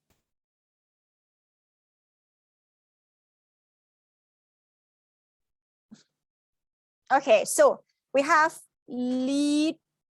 This is Lee. Can't see the whole name, and I don't dare to pronounce your last name. Tumviuche. So the goal here we have the goal of the customers: high productivity. The challenges and pains are lack of access to credit and improved agricultural inputs. The gains are to send their children to school, run the agriculture projects. It's good, but you can be better. The challenges and the pains, I think, can be even more split up and maybe a bit more specific, because if the goal is high productivity, there might be more challenges than access to credit. Why access to credit? What do they need it for? Maybe you put that, because that would give you also more ideas, maybe for other solutions than just giving the money. And improved agricultural inputs. Yeah, that's already a really good point. Maybe one thing that could be interesting is if you would ask yourself, can you start with a maybe specific group of farmers? Are you talking about coffee farmers or about matoke farmers? So what are we looking at? Because that also might be a bit different and might not be across all farmer groups the same. Okay, let me take out one more example.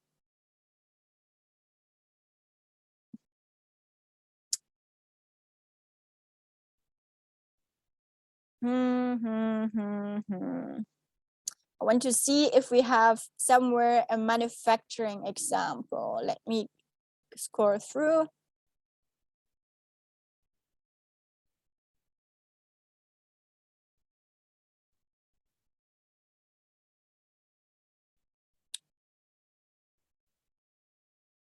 Okay, maybe this one could be a product. I'm not sure if Fred's solution is a product, but I see here something around coffee. So Fred says the goal of the customer is to have a good quality coffee cup.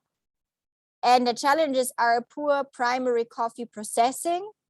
And the gain is to have good graded coffee at a fair price. So I think here I would say this is a product business, probably. I'm not sure. But you see, I think the challenges maybe could be again a bit more split up, because here we only have as a challenge, it's poor primary coffee processing. But what you could, maybe you could make it a bit more specific in terms of the coffee is not fine enough because of poor primary coffee processing, for example. Even though I'm here wondering, for example, are there not a lot of existing alternatives already? What's really the problem maybe also with existing alternatives? Yeah, but maybe, okay, maybe it's not the best example right now. Let me scroll one more time.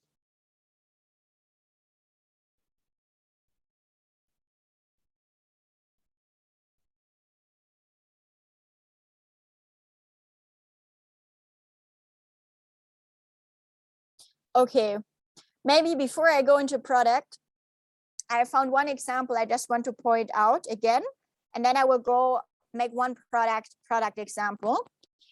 And then I give you time to digest, I think, what we've learned today. I see from Collins. Collins said the goal is eco-friendly textile and crafts. The challenge is pollution, and the gains is pollution mitigation. For me, why I want to point it out is because it's one way of, or I see here a common mistake. So no offense, Collins, please. It's a mistake that a lot of people do, but I just want to point it out so we can all just become better and learn and get ready for the pitch. The goal sounds very much like a product already, yeah? Because you say eco-friendly textile and crafts. I think that's the solution. I think that's what you're doing. But what's really the need? What does the customer want? So for example, for me, I care a lot about climate change and the environment. So I really would want eco-friendly clothes. Eco-friendly clothes where the impact of pollution is reduced. But that would be the goal. That would be my need. Me, I'm not interested in crafts, to be honest. So I would really separate that also, the textile and the crafts, because I think these address very different needs of customers. So yeah, so let's keep the goal maybe. I want eco-friendly clothing. So what are my challenges? My challenges are not pollution. That's the environmental challenge that we're solving. But we need to look at the customer. What's the customer's challenge? My customer, me, and I'm serious, this is really something I seriously want. And my challenge is, I don't know where to buy eco-friendly clothes in Uganda. I don't know. I just know all these Chinese products I don't want to buy. I know the secondhand clothes at the market. I also don't want to buy. So I would want to buy. So my challenge would be, I don't know where to buy them, simply, actually. I don't know if they even exist in Uganda. If they exist, I don't know where they are. If they don't exist, yeah, then they don't exist yet in Uganda. And what would be my gain? I think my gain would be that I feel awesome because I'm wearing comfortable, eco-friendly clothes. I feel good because I look good. And at the same time, I feel conscious. I feel happy because I know that I'm wearing eco-friendly clothes that have very little harm or zero harm, ideally, on the environment. From there, I can now think through, okay, how can I make now products for Laura, for that kind of customer segment, yeah? But don't put that already into your customer profile side. And really look always at the customer problems, especially when you do a business in environment and pollution and stuff like that. Look at the customer. Don't only look at the pollution problem. We all know that pollution is a problem. If you have a solution for that, it's awesome. But you need to look at the market, and the market is the customer. So the value proposition canvas really needs to stress out the match between the customer and the problem. And the customer means the one is paying, and the problem is something the customer faces themselves personally. Okay, I hope that that became clear. And actually that was also an example for a product already, because here our product would be eco-friendly clothes. And my challenge is I don't know how to access them, but I want them, as I said, because I want to have a clean consciousness and I want to look good. Yeah. And now in the next steps, we would look at our other books and can now think through what could be different ways of doing it. And once again, I want to encourage you to think not only about one solution and get stuck at one solution already. Remember Gilbert, our tomato farmers, and we had many different solutions for Gilbert. So I want to encourage you to keep doing that as well. Don't get stuck on one solution, but let your mind explore. Okay, I see a lot of other points. I can't go through all of them now, but I hope we really exhausted this now and you have a much clearer understanding of how to fill your own value proposition canvas. And let me, maybe let me share a few more lights of what next. What do we do after we filled our value proposition canvas? You see it here in red, in capital letters. I think I said it many times today as well. Do not fall in love with your idea. Do not, don't. Sometimes we have to kill our darling, our first idea. It's maybe not the best idea. And please try. I know it's super hard. If you have an idea, we love the idea and we talk to people and friends and they say it's awesome, but don't get stuck. Maybe it's a great idea, maybe not. So really stay flexible in your mind. Secondly, and that's again very, very, very important. And again, this is something investors look at, judges are going to look at your pitch deck. Talk to your customers and share your idea with them. I noted earlier, Janita said, when you talk to your customers, don't talk about your idea. But what she meant there was when you find out the problem, yeah, then don't introduce your solution already. But here we are now already assuming that you've talked to your customers, you understand their problems already. And now we want to share their idea with them. So let's take my example of Gilbert, the tomato farmer. Let's assume I interviewed 20 farmers, 20 tomato farmers, and I confirmed that a key problem is the post-harvest loss and a key problem is limited sunshine. However, they said, nah, the prices to the market it's not a problem actually. They have figured out their logistics already. So maybe they say it's not a problem, then I can tick it off, cross it off my value proposition canvas. Yeah. So now the point is I want to share with them my different ideas. So one idea I have is you remember we had the greenhouse idea, we had the value addition idea of making tomato ketchup and training them in tomato ketchup making. And we had the idea, what was my other idea? The box, the box to keep the tomatoes in shape. So what I now want to do before I go into producing these things or invest more time into it, I want to talk to them again and show them my idea and get feedback from them. And get feedback also of what they like and what they don't like. And please don't sell your idea here. It's not a pitch. We don't want to enforce our idea on them, but we want to get their honest feedback of what they like about it and what they don't like. And maybe they say, no, all these 3 ideas are not working for me. Or maybe they say, yeah, it's a nice idea, but I'm not willing to spend money for it. Yeah. Or they say, yeah, no, I have a better idea. Or maybe they can give you even ideas, yeah?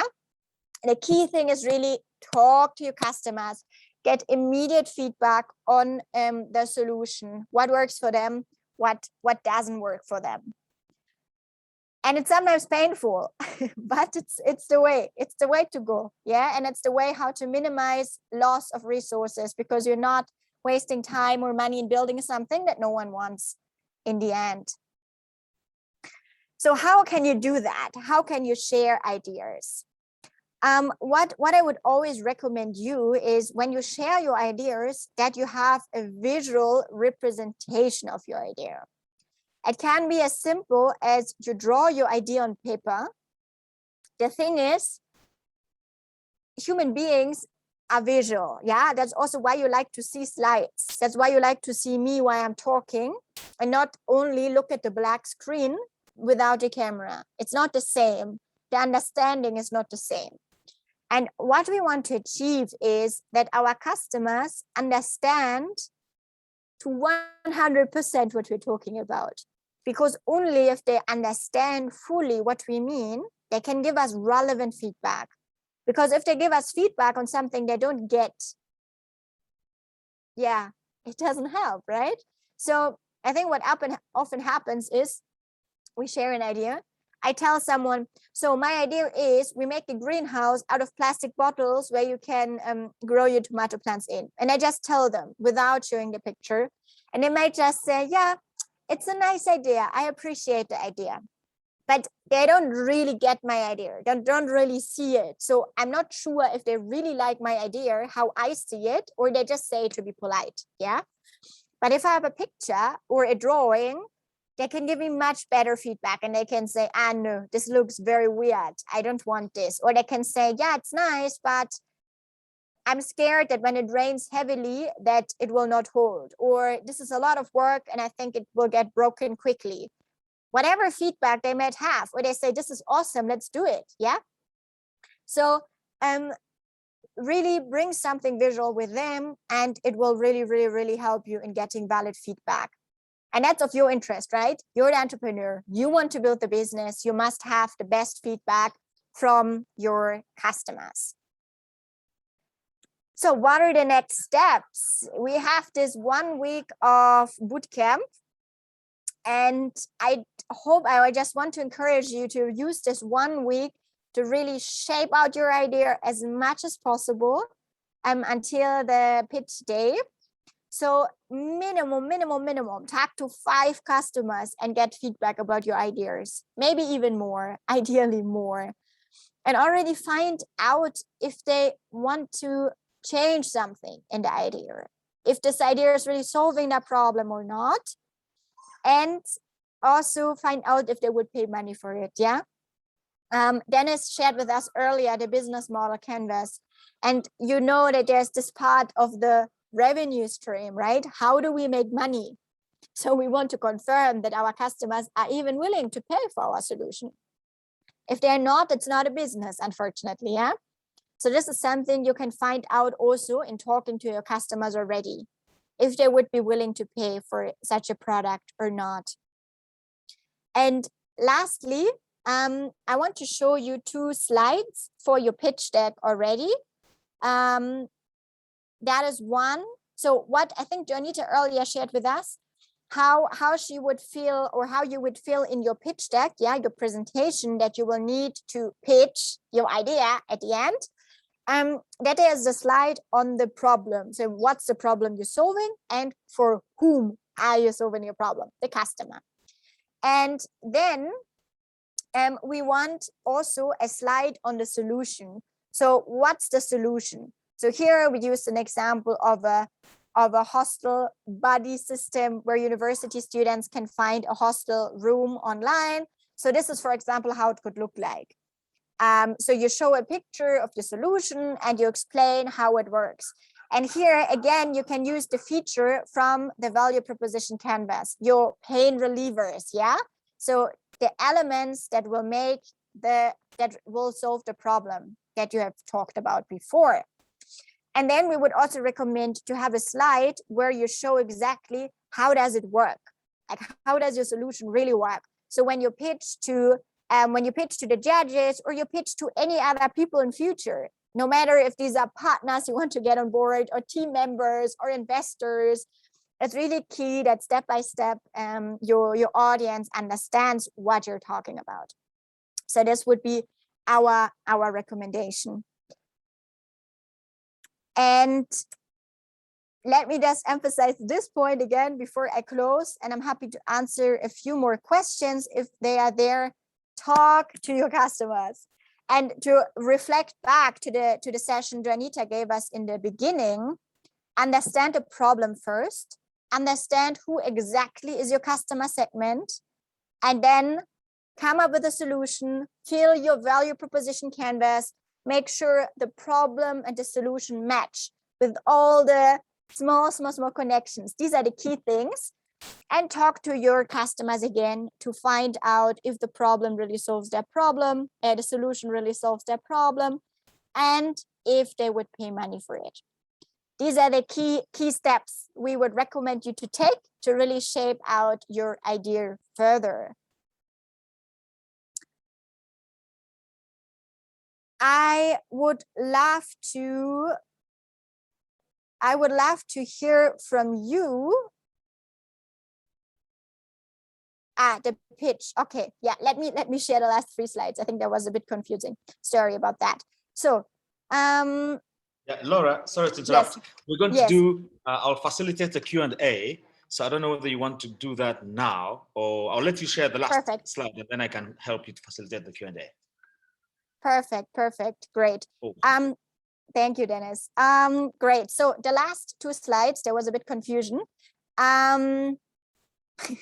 Honestly, I maybe would even say, let's leave the last 2 slides for now. I think there will be an extra session on pitching by Macquarie Incubation Innovation Center, as far as I know, and they will tell you everything you need to know for the pitching session and so on. So let's leave these 2 slides for now alone. I think it's not relevant right now, but let's focus on these key takeaways of the value proposition canvas, understanding the problem, coming up with a solution, making sure there's a match, and getting feedback from your customers. I think that's okay for now. Yes, Dennis, so you can help me with the Q&A.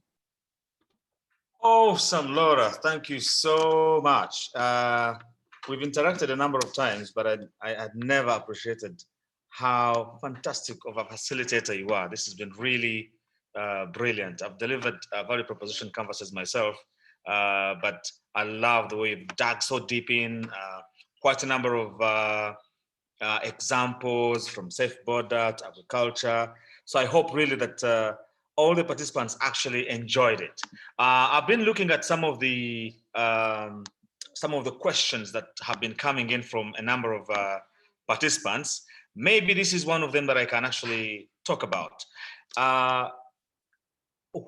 Maybe before I share this screen, actually, there is a better screen to share of how the flow of this session is going to look like. Please confirm if you can see my screen. Yes, we see it. Fantastic. So someone did ask for the flow of things, and I also shared this screenshot yesterday. This information has also been on our website, and we've sent a number of emails about the flow. So this is the flow. Yesterday we had this session, which was myself, Dwayne Reed, and Patrick Mugi talking about intellectual property. Today we've had a fantastic session by Laura, and Matthias wasn't here, but Laura and her colleague. And what they've been talking about is actually feeding into the session for tomorrow, which is the business model canvas. And the purpose of the business model canvas, which is what I'm going to share with you, just if you bear with me 1 second. Wait a minute.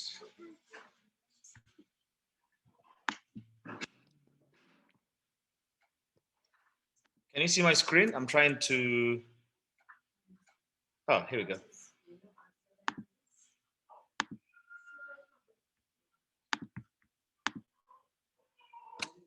Sorry, Laura, can you see my screen? Yes, I see it. Fantastic. So for the benefit of the participants, all the stuff that Laura has been talking about, the vast majority of it is really in this section.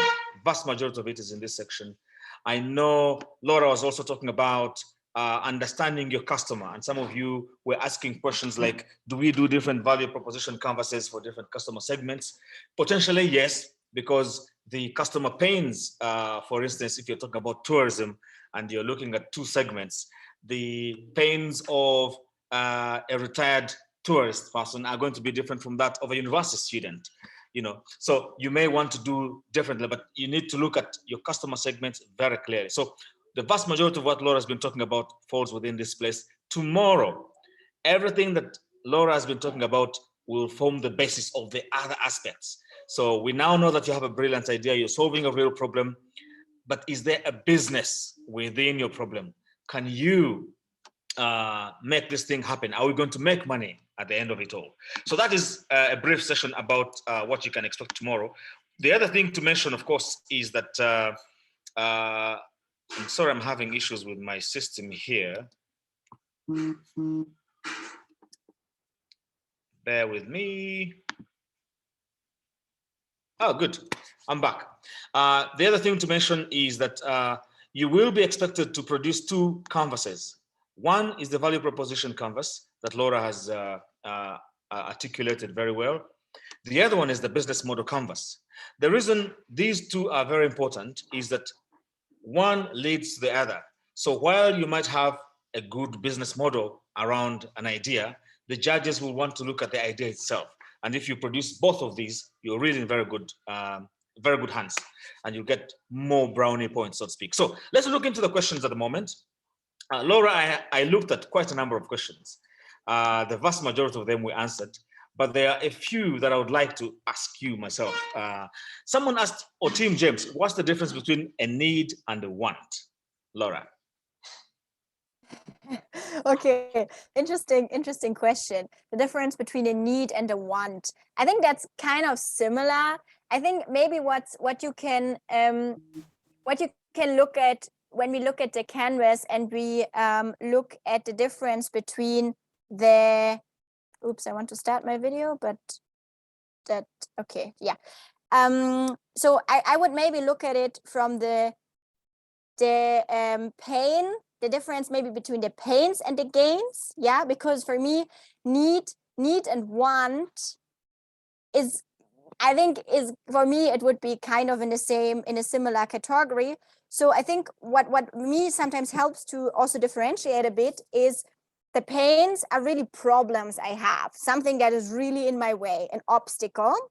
But the gain is a bit more beyond than just solving the obstacle. For me, the gain is also a bit more on what does it mean for my life, or how do I feel? Like what is the bigger picture for me personally? So when we talked about Safe Boda, for example, maybe a pain for me is let's say the bargaining. Yeah, I hate bargaining, so that's really a pain for me.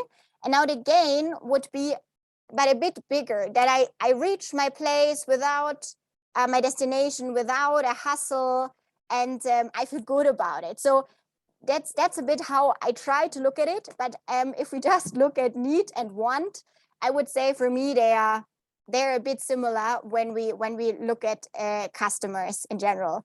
I hope that helped a bit. That was a very specific question. Thank you, Laura. I tend to describe the 2 almost in the same way, but a need is, I mean, like you need oxygen to breathe, just to live. But a want, I want a Mercedes, I could survive without a Mercedes. So some are more important than others. There's a question from Rebecca Aholira. I'm doing value addition to help farmers reduce post-harvest. So what is my target group? Is it the farmer or the one going to use my product? That's Rebecca Aholira, that they're doing post-harvest losses. So I think, Laura, do you want to respond to this first? Yeah, perfect. I like that question because I think that's a very common question. So the target group means who is your customer? Who is going to pay for the value addition? Yes, you work together with the farmers. I don't know your business model, but I assume you work together with the farmers and they do value addition, but then someone, or you do value addition, but then someone else is buying that product. And who is the someone else? Like, who are you selling that value-added product? When you look at our example of Gilbert, who makes tomato sauce, who are we selling that to? And this is the really, really important point you need to understand and need to find out. Because I feel many businesses fail because they produce something, they do value addition, but they don't have the market. Yeah. So target group here really means who would you sell that to? Would that be people in Kampala? Would that be retail shops? Even when we say people in Kampala, what kind of people would buy this very product? So that's the target group when we look at the customers, because they are going to pay for it. Obviously, you're going to work together with the farmers, and you find out the problems from the farmers.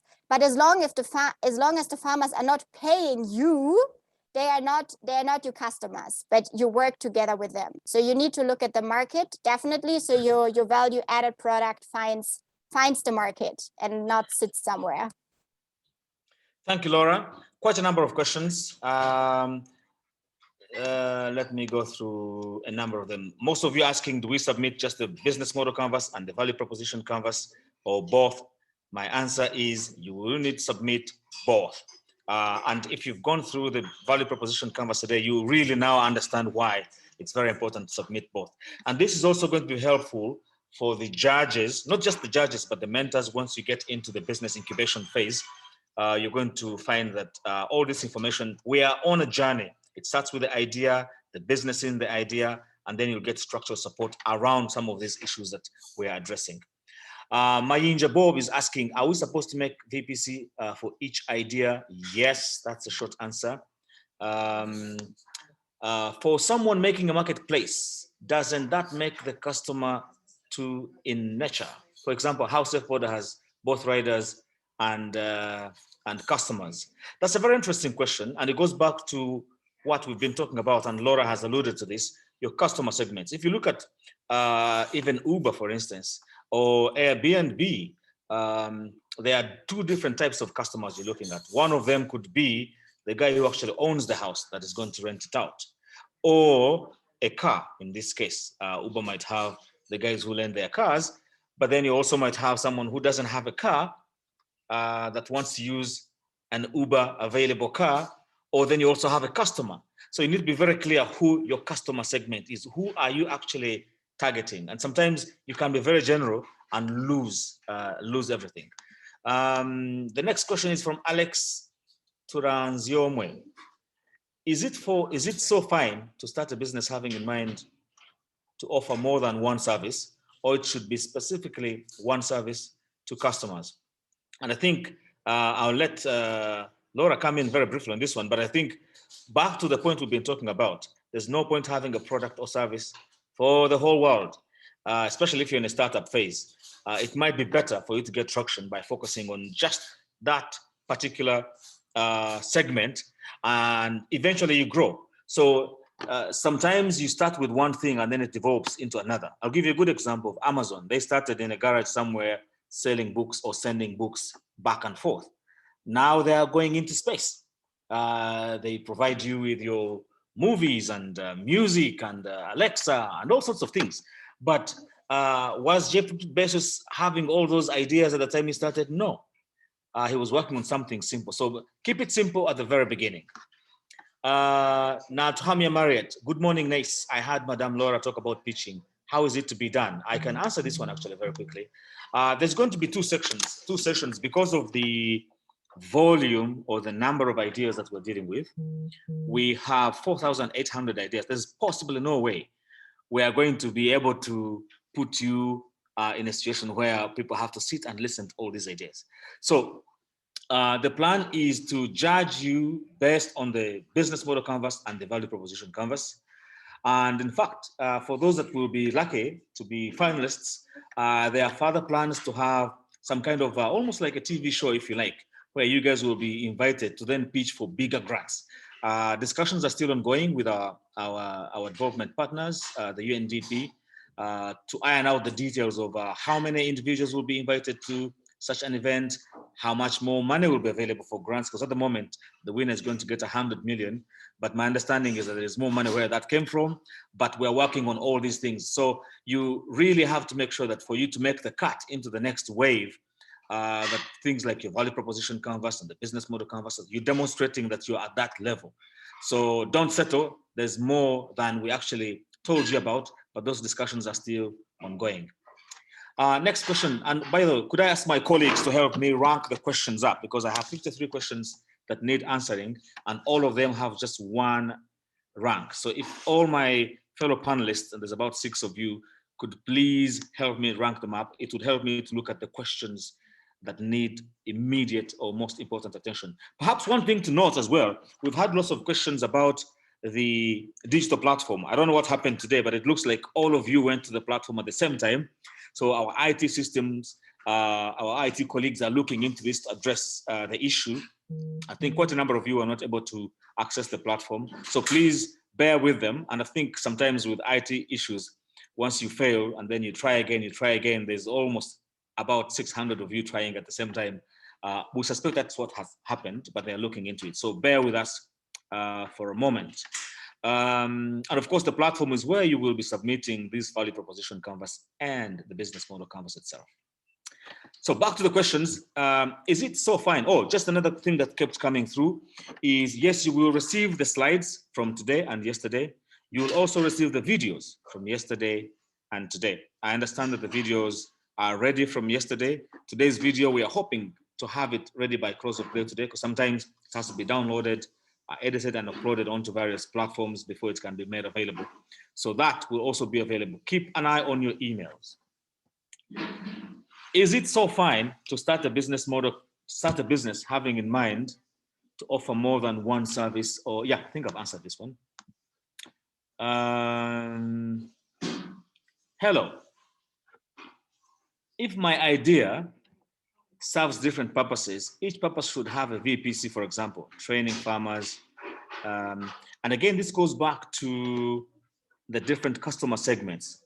This is actually very important, maybe for all the participants who are listening in. It's really very important that you are very clear about your customer segment, because that determines everything else. It determines the kind of problems or the jobs that they're trying to do. It determines your solution for that matter. It determines how you bring your product to the market. So for instance, back to this tourism example I gave earlier, if you're dealing with the pensioners who are not very tech savvy, you might want to have a telephone service as opposed to an app, you know. So this is really very important to you, that you focus on particular customer segments. Chibazo Peter is talking about the challenge with the platform. Yes, that one is being resolved. Solimo, Dennis, is the value proposition canvas supposed to be partly included in the judging of ideas? Yes, the judges will look at both of them. And while the business model canvas is the most important, sometimes the value proposition canvas gives context to the business model canvas. In fact, you are meant to look at them in that order. Tom, hello. How are the canvases to be filled, in a box form or as illustrated or in any other form? By the way, there is no format in which you must complete the canvas. We're giving you the canvases as a guide. And I have tried to complete the value proposition canvas myself, if you look at the circles that Laura was using, and that is the standard Ostrovalder's value proposition canvas.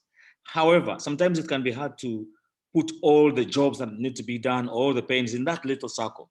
So you're welcome to be creative, provided the format that you use is one that the judges can actually engage with. So for instance, you could use tables. You could use a Microsoft Word document or an Excel document and say, this is the customers, these are the customer segments, this is the jobs that need to be done, and so on and so forth. We can understand where you are coming from. But ideally, you want to use the standard canvases that everyone is using. You could print that canvas off and complete it with a piece of paper. I've had in the past where someone has completed the canvas in maybe an A3 form and then scanned it onto an A4 form. Sometimes it can look a bit smaller, but be as creative as you possibly want to. And especially some of the participants who are from the creative industry, they might have actually different ways of presenting their canvases. So do not be compelled to stick to one particular box. As I keep asking my colleagues to please rank the questions up, maybe I should call them out. Laura, no, Laura, you're one of those supposed to answer, but Lydia, please rank the questions up. Melissa, rank the questions up. Ivy, Peter, please help me and rank the questions up so that we can go through the most important ones, because at the moment we have 61. Same with Bana, Hadija, Dorothy, please, I would be most grateful for your support. Jennifer Chomugasho is saying, what if I can't access my customers at the moment? That's a very good question.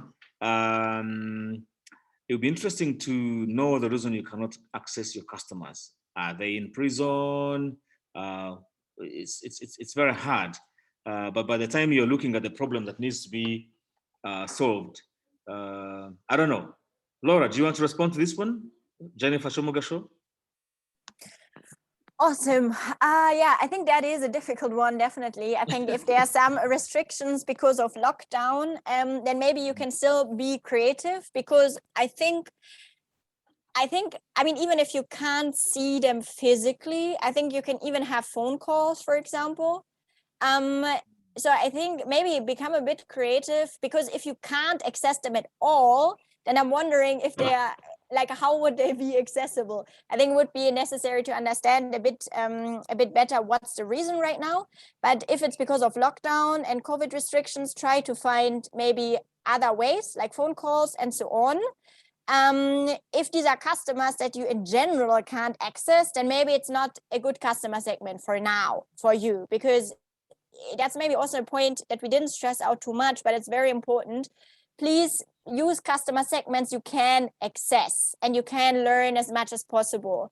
If you want to solve a problem now for people in Russia and you don't need people, you don't know them at all, and you can't speak to them, it's very unlikely that you're going to develop something that is really solving a problem. So yeah, either get creative or maybe think through if this is really the right customer segment right now.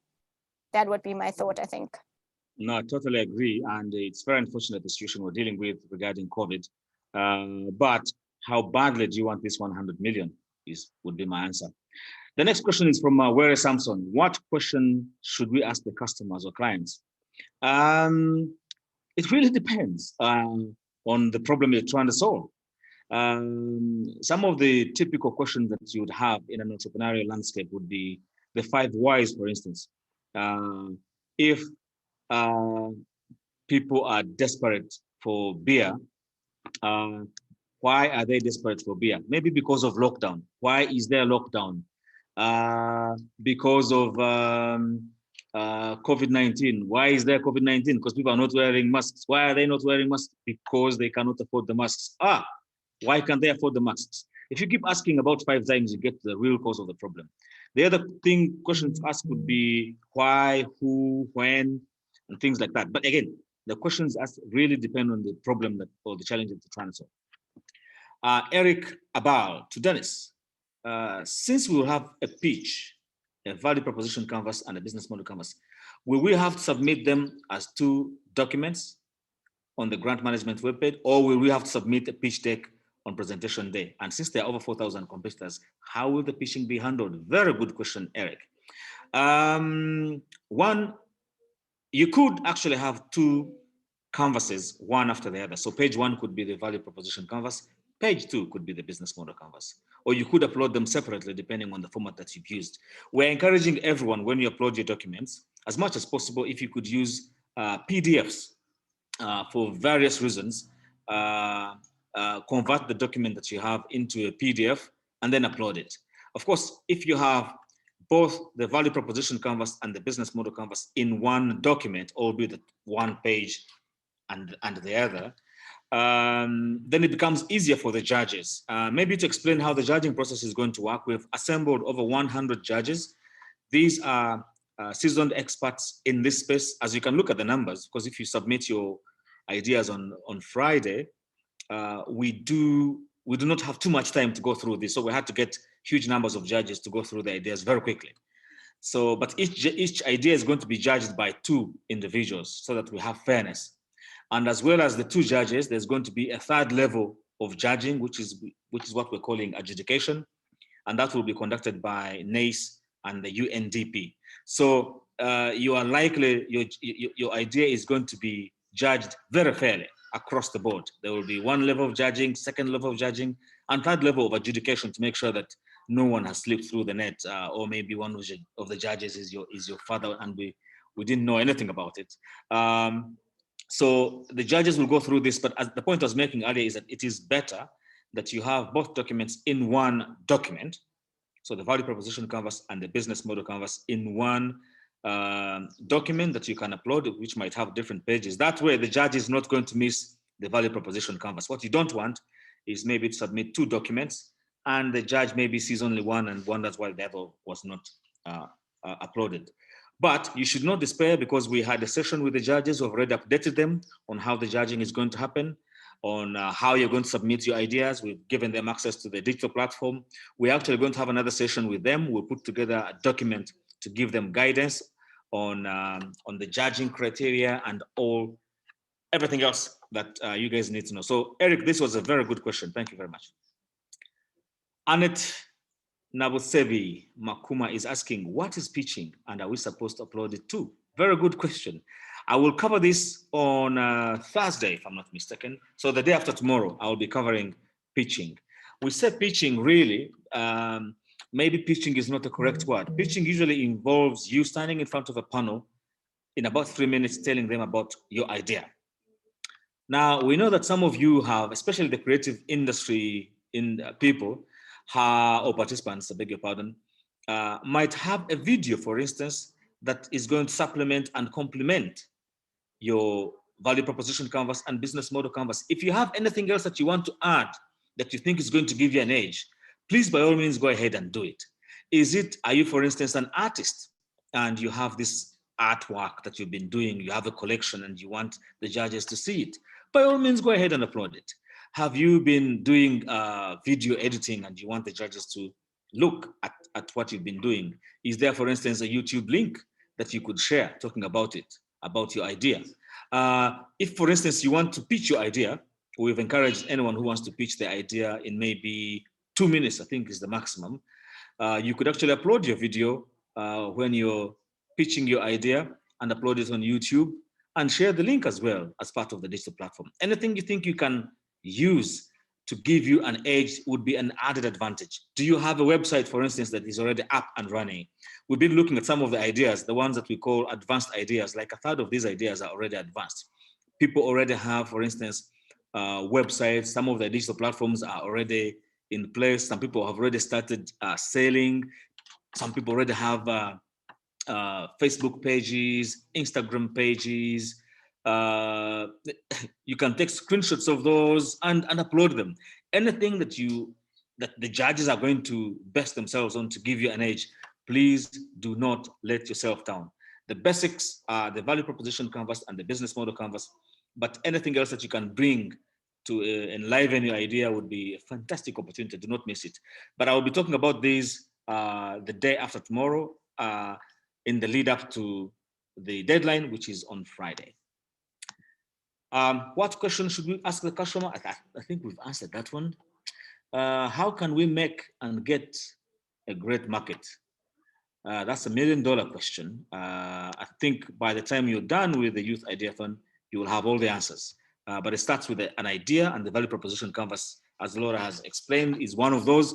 And then you look at the business model canvas, and there will be other things that will be part of the incubation program that you will take advantage of. Andrew Kato, my product is used by pupils or learners and paid for by parents and schools. Is profiling and making my VPC, in profiling and making my VPC, who spends and gains do I profile? This is a fantastic question, Laura. Kindly respond to this one.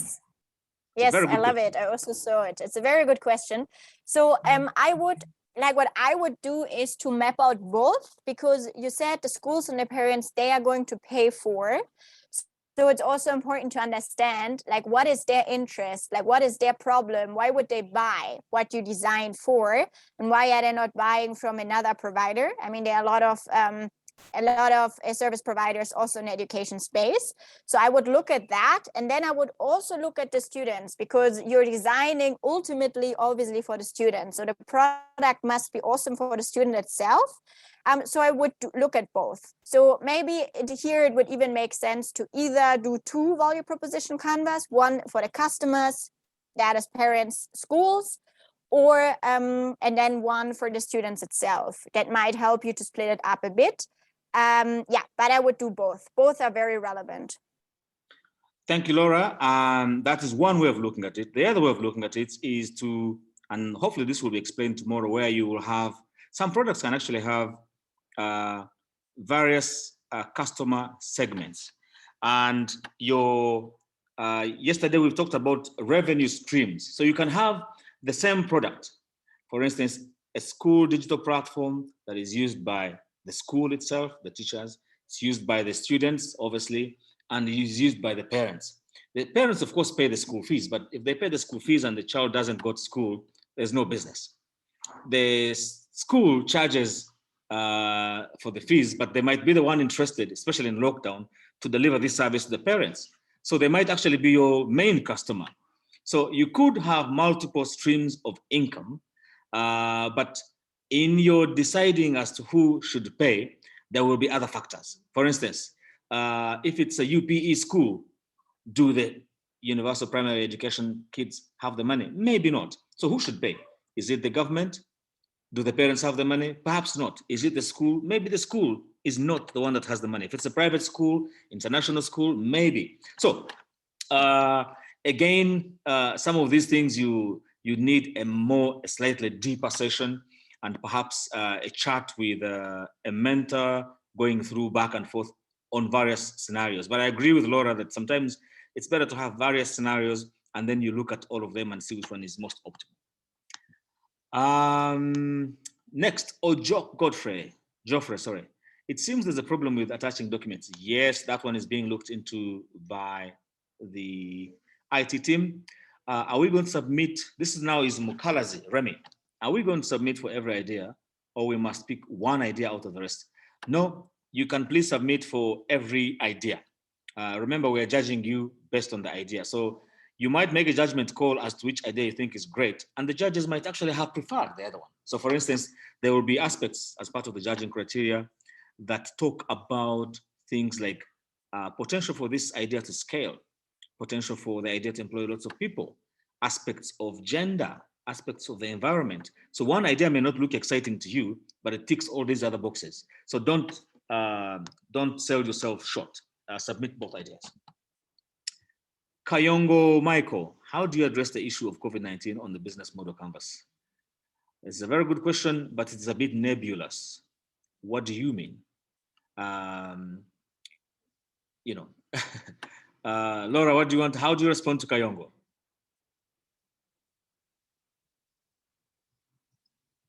Laura, are you there? Sorry, my network was terrible right now. I didn't hear the question, but I think I'm back now.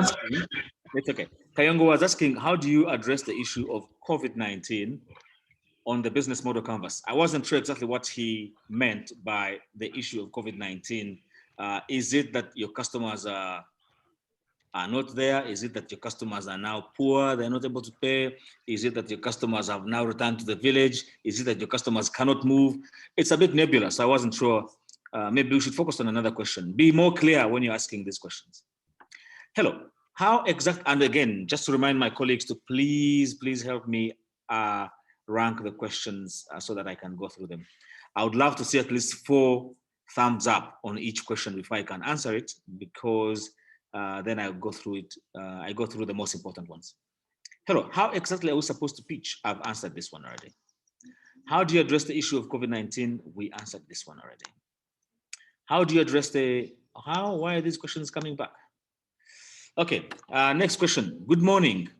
Will we have edited Canvas modules in our digital platforms where we just edit or fill? Sadly, Vanessa, no. You would have to complete the Canvas yourself.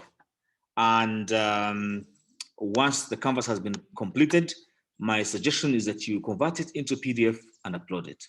Of course, you can convert it into other formats as well, which you can always go back and edit. But it will be better to submit everything in PDF. And there's a very good technical reason for that. Moses Ekwang, thanks NASE, although you said base, but thanks NASE for the wonderful program offered and the fantastic presentations. I would like to know that, will I need to register on a daily basis to attend the classes and confirm my participation?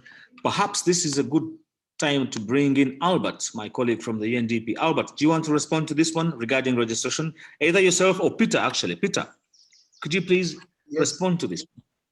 Yes, Dennis, I'm available. They don't, participants don't necessarily have to register every time they join. By the time you get onto the call, that means you're already registered. On a daily basis, you just use the same link that Zoom sent you, and you don't really have to register another time. And another thing also to let you know is that on a daily basis, we do track, we can easily track who joined and who didn't, just for your information. So you don't really have to be worried that maybe there's no record of you having attended a certain session or not. I think Thank you very much. Sufficient. Thank you. Thank you very much, Albert. Next question from Eric Bonfas. When are we supposed to submit the value proposition canvas and the business model canvas? That's a very good question for everyone who's listening. The deadline is at 11:59 on Friday.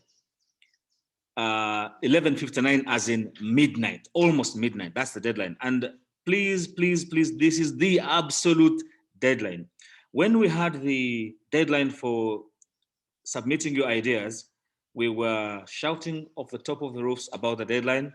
Not very many people took notice of it, or maybe thought they had more time. We had over 100 other individuals that had since contacted us saying that they wanted to submit their ideas, but that they had missed the deadline. Sadly, we couldn't bring them up because we had reached the deadline. So this deadline, please make note of it. And just to advise you, do not wait for Friday 11:59. No. Submit maybe by Friday morning, or as you've noticed today, when we had some IT issues and colleagues are trying to sort, why wait for Friday at midnight to submit your idea? I would suggest, especially after tomorrow, once you've had the value proposition conversation like we did today, which was thoroughly dug into, and you have tomorrow's session on the business model canvas, you know that the judging is going to happen on those two. Please go ahead and finish your work and submit it. Do not wait for the deadline. But for those who want to wait for the deadline, and I understand that sometimes most of you obviously are at work and you finish maybe at 6 o'clock and you want to start working on your, we understand that, and that's why these recordings are going to be available for those that want to go back and look into them. But please do not wait for the deadline. But the deadline, that said, is on Friday, close to midnight. Whereas Samson is saying, do we ask about the challenges they go through, or do we present a solution and request them to review it? I imagine you're talking about the customers. It's very important to understand their challenges first, because your solutions really are there to solve the challenges. So if you start with the solutions, you've actually gone the other way around, and you may have good solutions for no problems, or for problems that don't exist. Otim James, is pitch deck to be submitted? The word pitch deck, by the way, is relative. I could argue, for instance, that the business model canvas is your pitch deck. A pitch deck is a set of typically documents organized in a certain way to give the judge or the viewer an idea of to give them sense of your idea. So in this case, the business model canvas is the default pitch deck. There will be other opportunities actually when we go to the next level, assuming that we're going to do this TV show and bring in more than the 100 individuals we had originally wanted to submit. There's going to be another opportunity to actually pitch in front of people. Then we'll be talking about pitch decks, but we'll help you and give you guidance on that.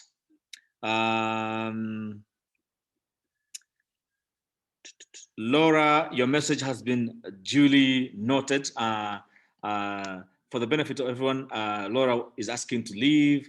Laura, do you want to say one last word before I let you go? But thank you very much for the fantastic session, really. Thank you. Thank you so much. I think I just want to encourage all of you to keep pushing your idea, to believe in your idea. I know that you can all make it. And I think the most powerful thing is actually entrepreneurship, to create a world we want to live in. So I really want to encourage you to not to give up and just to push forward. Thank you for your attention today. It was a lot of fun. And thanks for your engagement, Laura, and your colleague as well. Absolutely fun. I even enjoyed the session myself, can you imagine? So well done. Thank you very much. And we'll see you on the finals on the 31st. Next question. What if I choose to make one BMC and one VPC for my best idea? That's entirely up to you, Kalucha. Tulia Singra Ibrahim, thanks Laura, thanks for the good work. I attended for a few days at the Start Hub a few months ago. Yes, clearly your work coming through. Kasaga Lawrence, I used word processing tools to develop these canvases. Is that okay? Yes, it is. Do we need to draw the charts or can we, this is Abolo, Proscovia.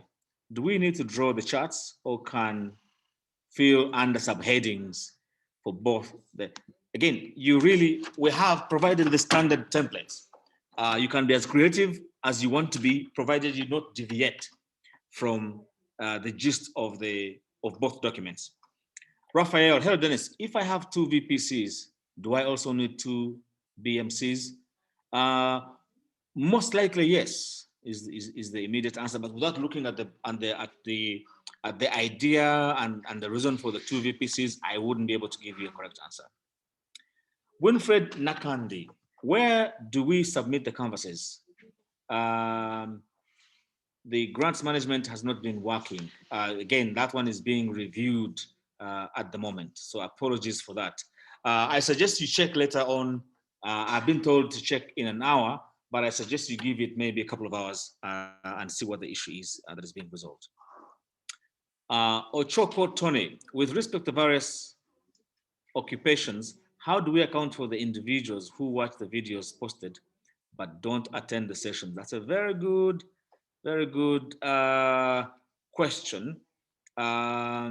It's a bit challenging. There are very many reasons why people do not attend the sessions live. As I said, these ones are being delivered during the day. So imagine someone has work at the moment. Some are studying online, doing online courses because everything is under lockdown.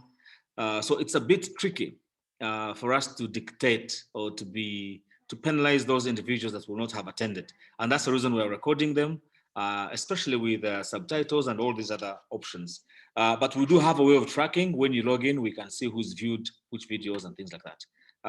But the system could use some improvement, definitely. But we're more interested in really the final results, not to police you. This is your idea after all. Dennis Bosa, hello facilitators. Is it advisable to go for an idea that opts for policy formulation, especially in the health sector? It's entirely up to you, Dennis. If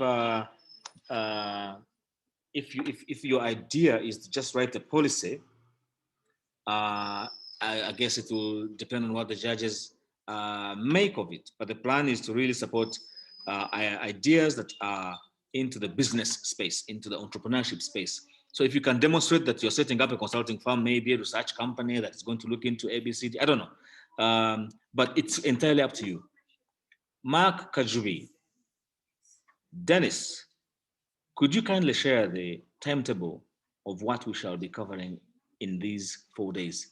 You shortly shared and I was unable to fully make note. Okay, this will be sent via email later tonight, but I can share the screen once again. Bear with me. Okay, can you see the screen? I hope you can see the screen. But there is a cleaner version. This one is just really, it happens to be on my table. But tomorrow we're talking about the business model canvas.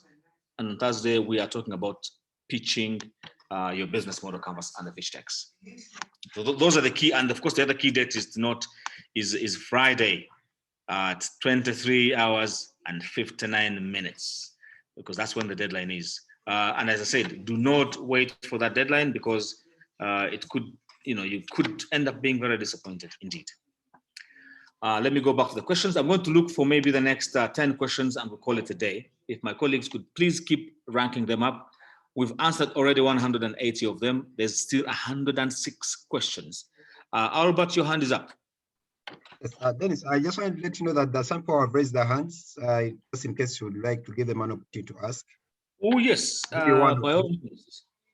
Let me see whose hands are raised. Okay, let me make this interactive. Let's ask, allow Ayevare Dalton to ask your question. Ayevare Dalton. Unmute yourself and ask your question.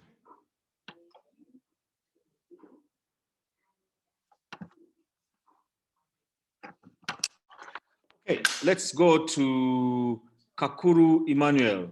Kakuru Emmanuel, you're allowed to talk.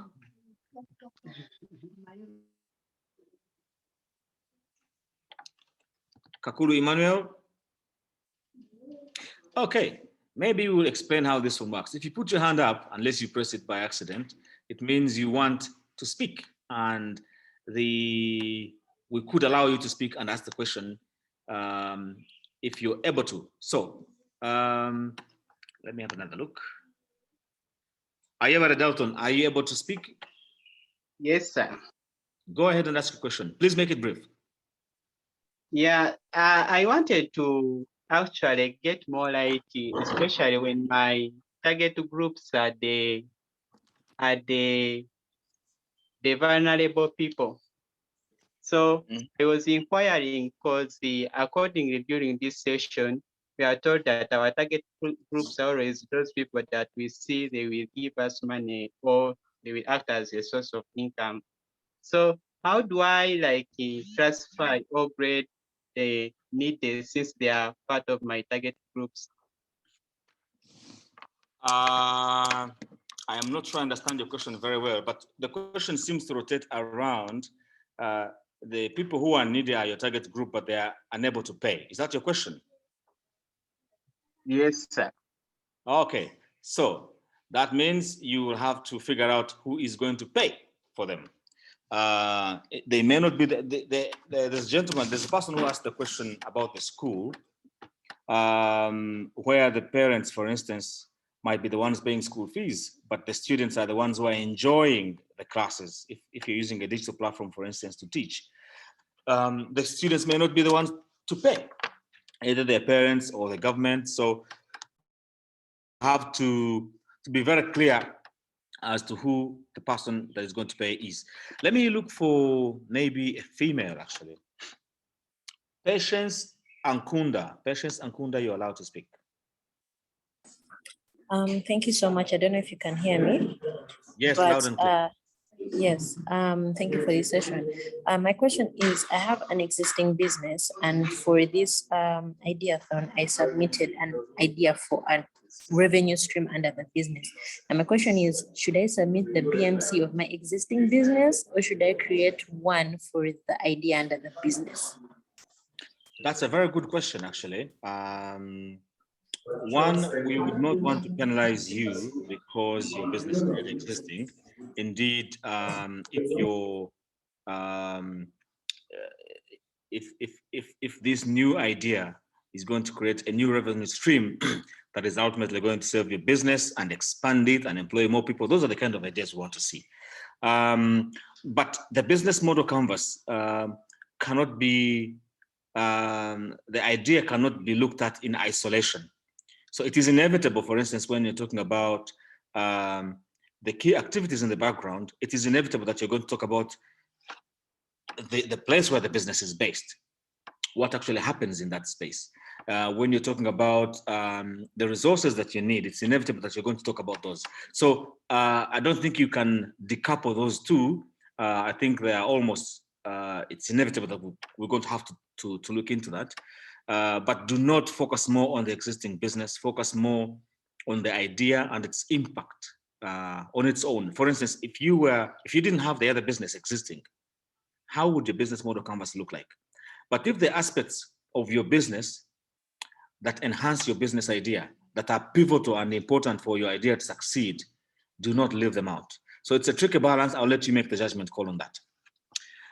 But it's a very good question. There are quite a number of people that applied who are already in motion. Their ideas are already on the road. So we encourage those, and you seem to be in that particular category.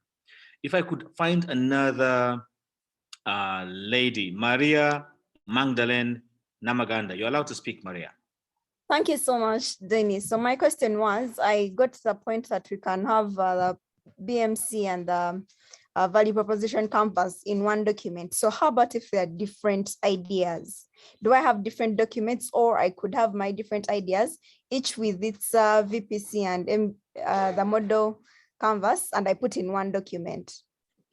Thank you. Another very good question. Because there are two different ideas, and one idea could be in agriculture, another one could be in ICT, you would have to submit 2 separate documents. So for instance, you'd have one document that has the value proposition canvas and the business model canvas for ICT, and you could have another business model canvas and value proposition canvas for, let's say, agriculture. And you could actually be a winner in both of those and win 2 different grants. So keep the ideas separate, and I think the platform has the facility to do that. So very good question. Let me go to another person. Let me see who I pick up. I'm still looking for females. Jacinta Kesimire. You're allowed to talk. Jacinta?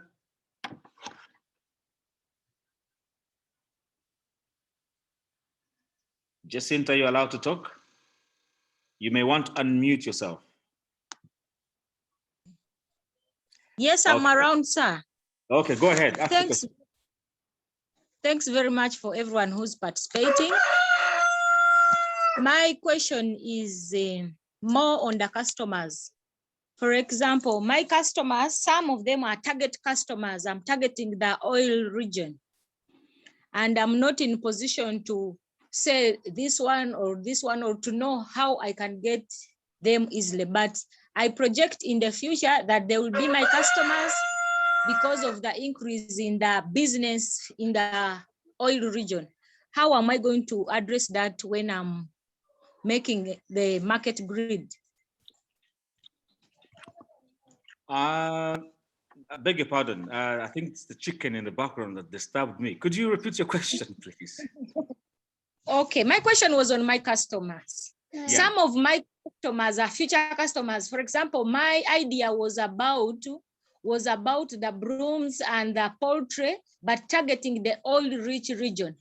I'm looking at the big hotels that are going to be constructed this side, the new population that is going to come this side in the oil region. So I'm not able to say maybe how many or who particularly, but they are also my customers. How do I explain that when making my canvas? That's a very good question. And when we had the session on minerals and oil and gas and things like that, someone did ask or raise a concern that most of the opportunities are rather futuristic. But of course, what you're doing is you're positioning your business to be able to tap into those opportunities in the future. So you're in the right space, but I would encourage you to look for documents, key government documents, things like the NDP 3, National Development Plan 3. There are lots of documents on UNOC's website. This is the Organization for Oil and Petroleum around the policy. And in those documents, you'll find things like how many people they expect to be, how many hotel rooms are going to be expected in those regions, which roads are going to be constructed, where are they going to pass. So there's going to be a lot of information, and you can deduce some interesting facts and statistics from some of those documents, especially if you cite them. I don't know whether you're familiar with citations. Citations is referring to the documents that you will have gotten that information from. So if you tell me that there's going to be a need for 100 hotels in Hoima region, and at the moment there's only 2, where did you get that information from? How do we know that there's only 2 hotels? And how is yours going to be unique? So do research, go online, look for government documents, National Planning Authority and others. You're bound to find a lot of information.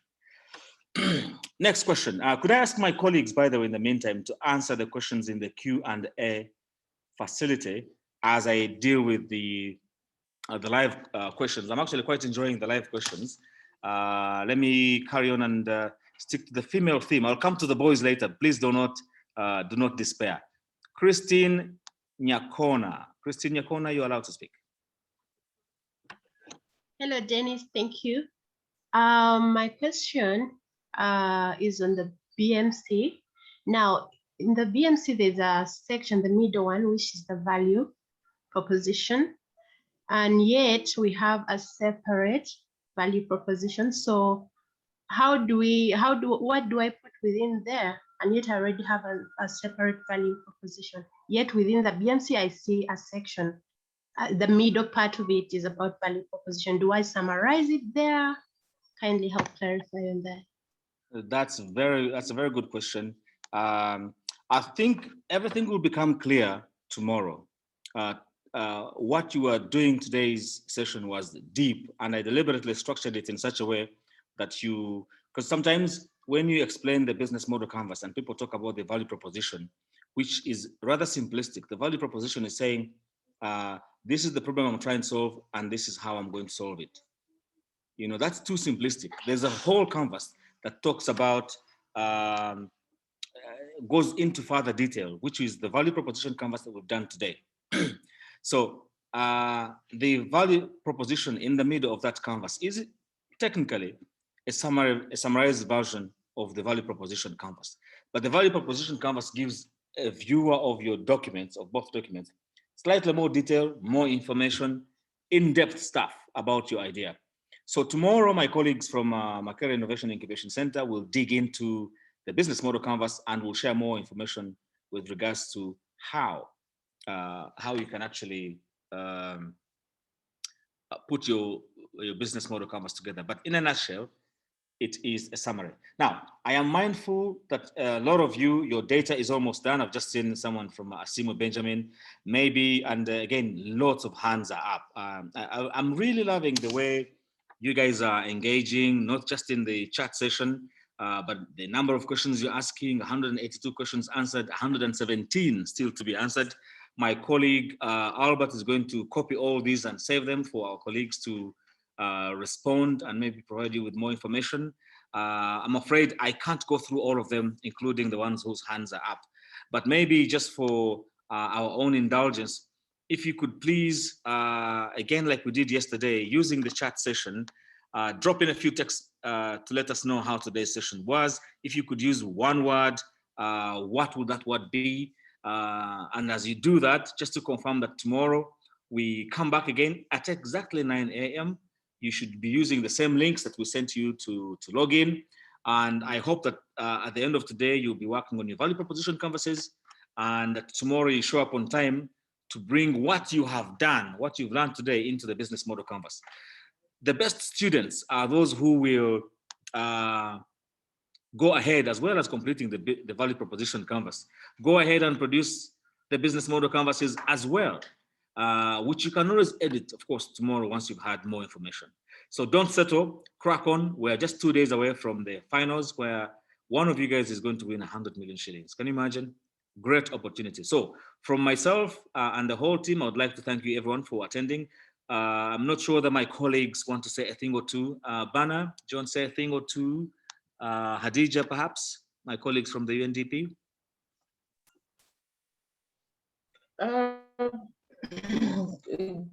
Good morning, everybody. Good morning, Dennis. Thank you very much for today. I think it was quite an Sorry, Bana, your line is breaking up. I think I've been saying that in the side chat. It's very interesting to see how engaged everybody is, and I hope we shall be able to. Oh, sorry, maybe Hadija can speak then. Can you hear me now? Yes, we can hear you now. Perhaps if you could disable the video, it should help.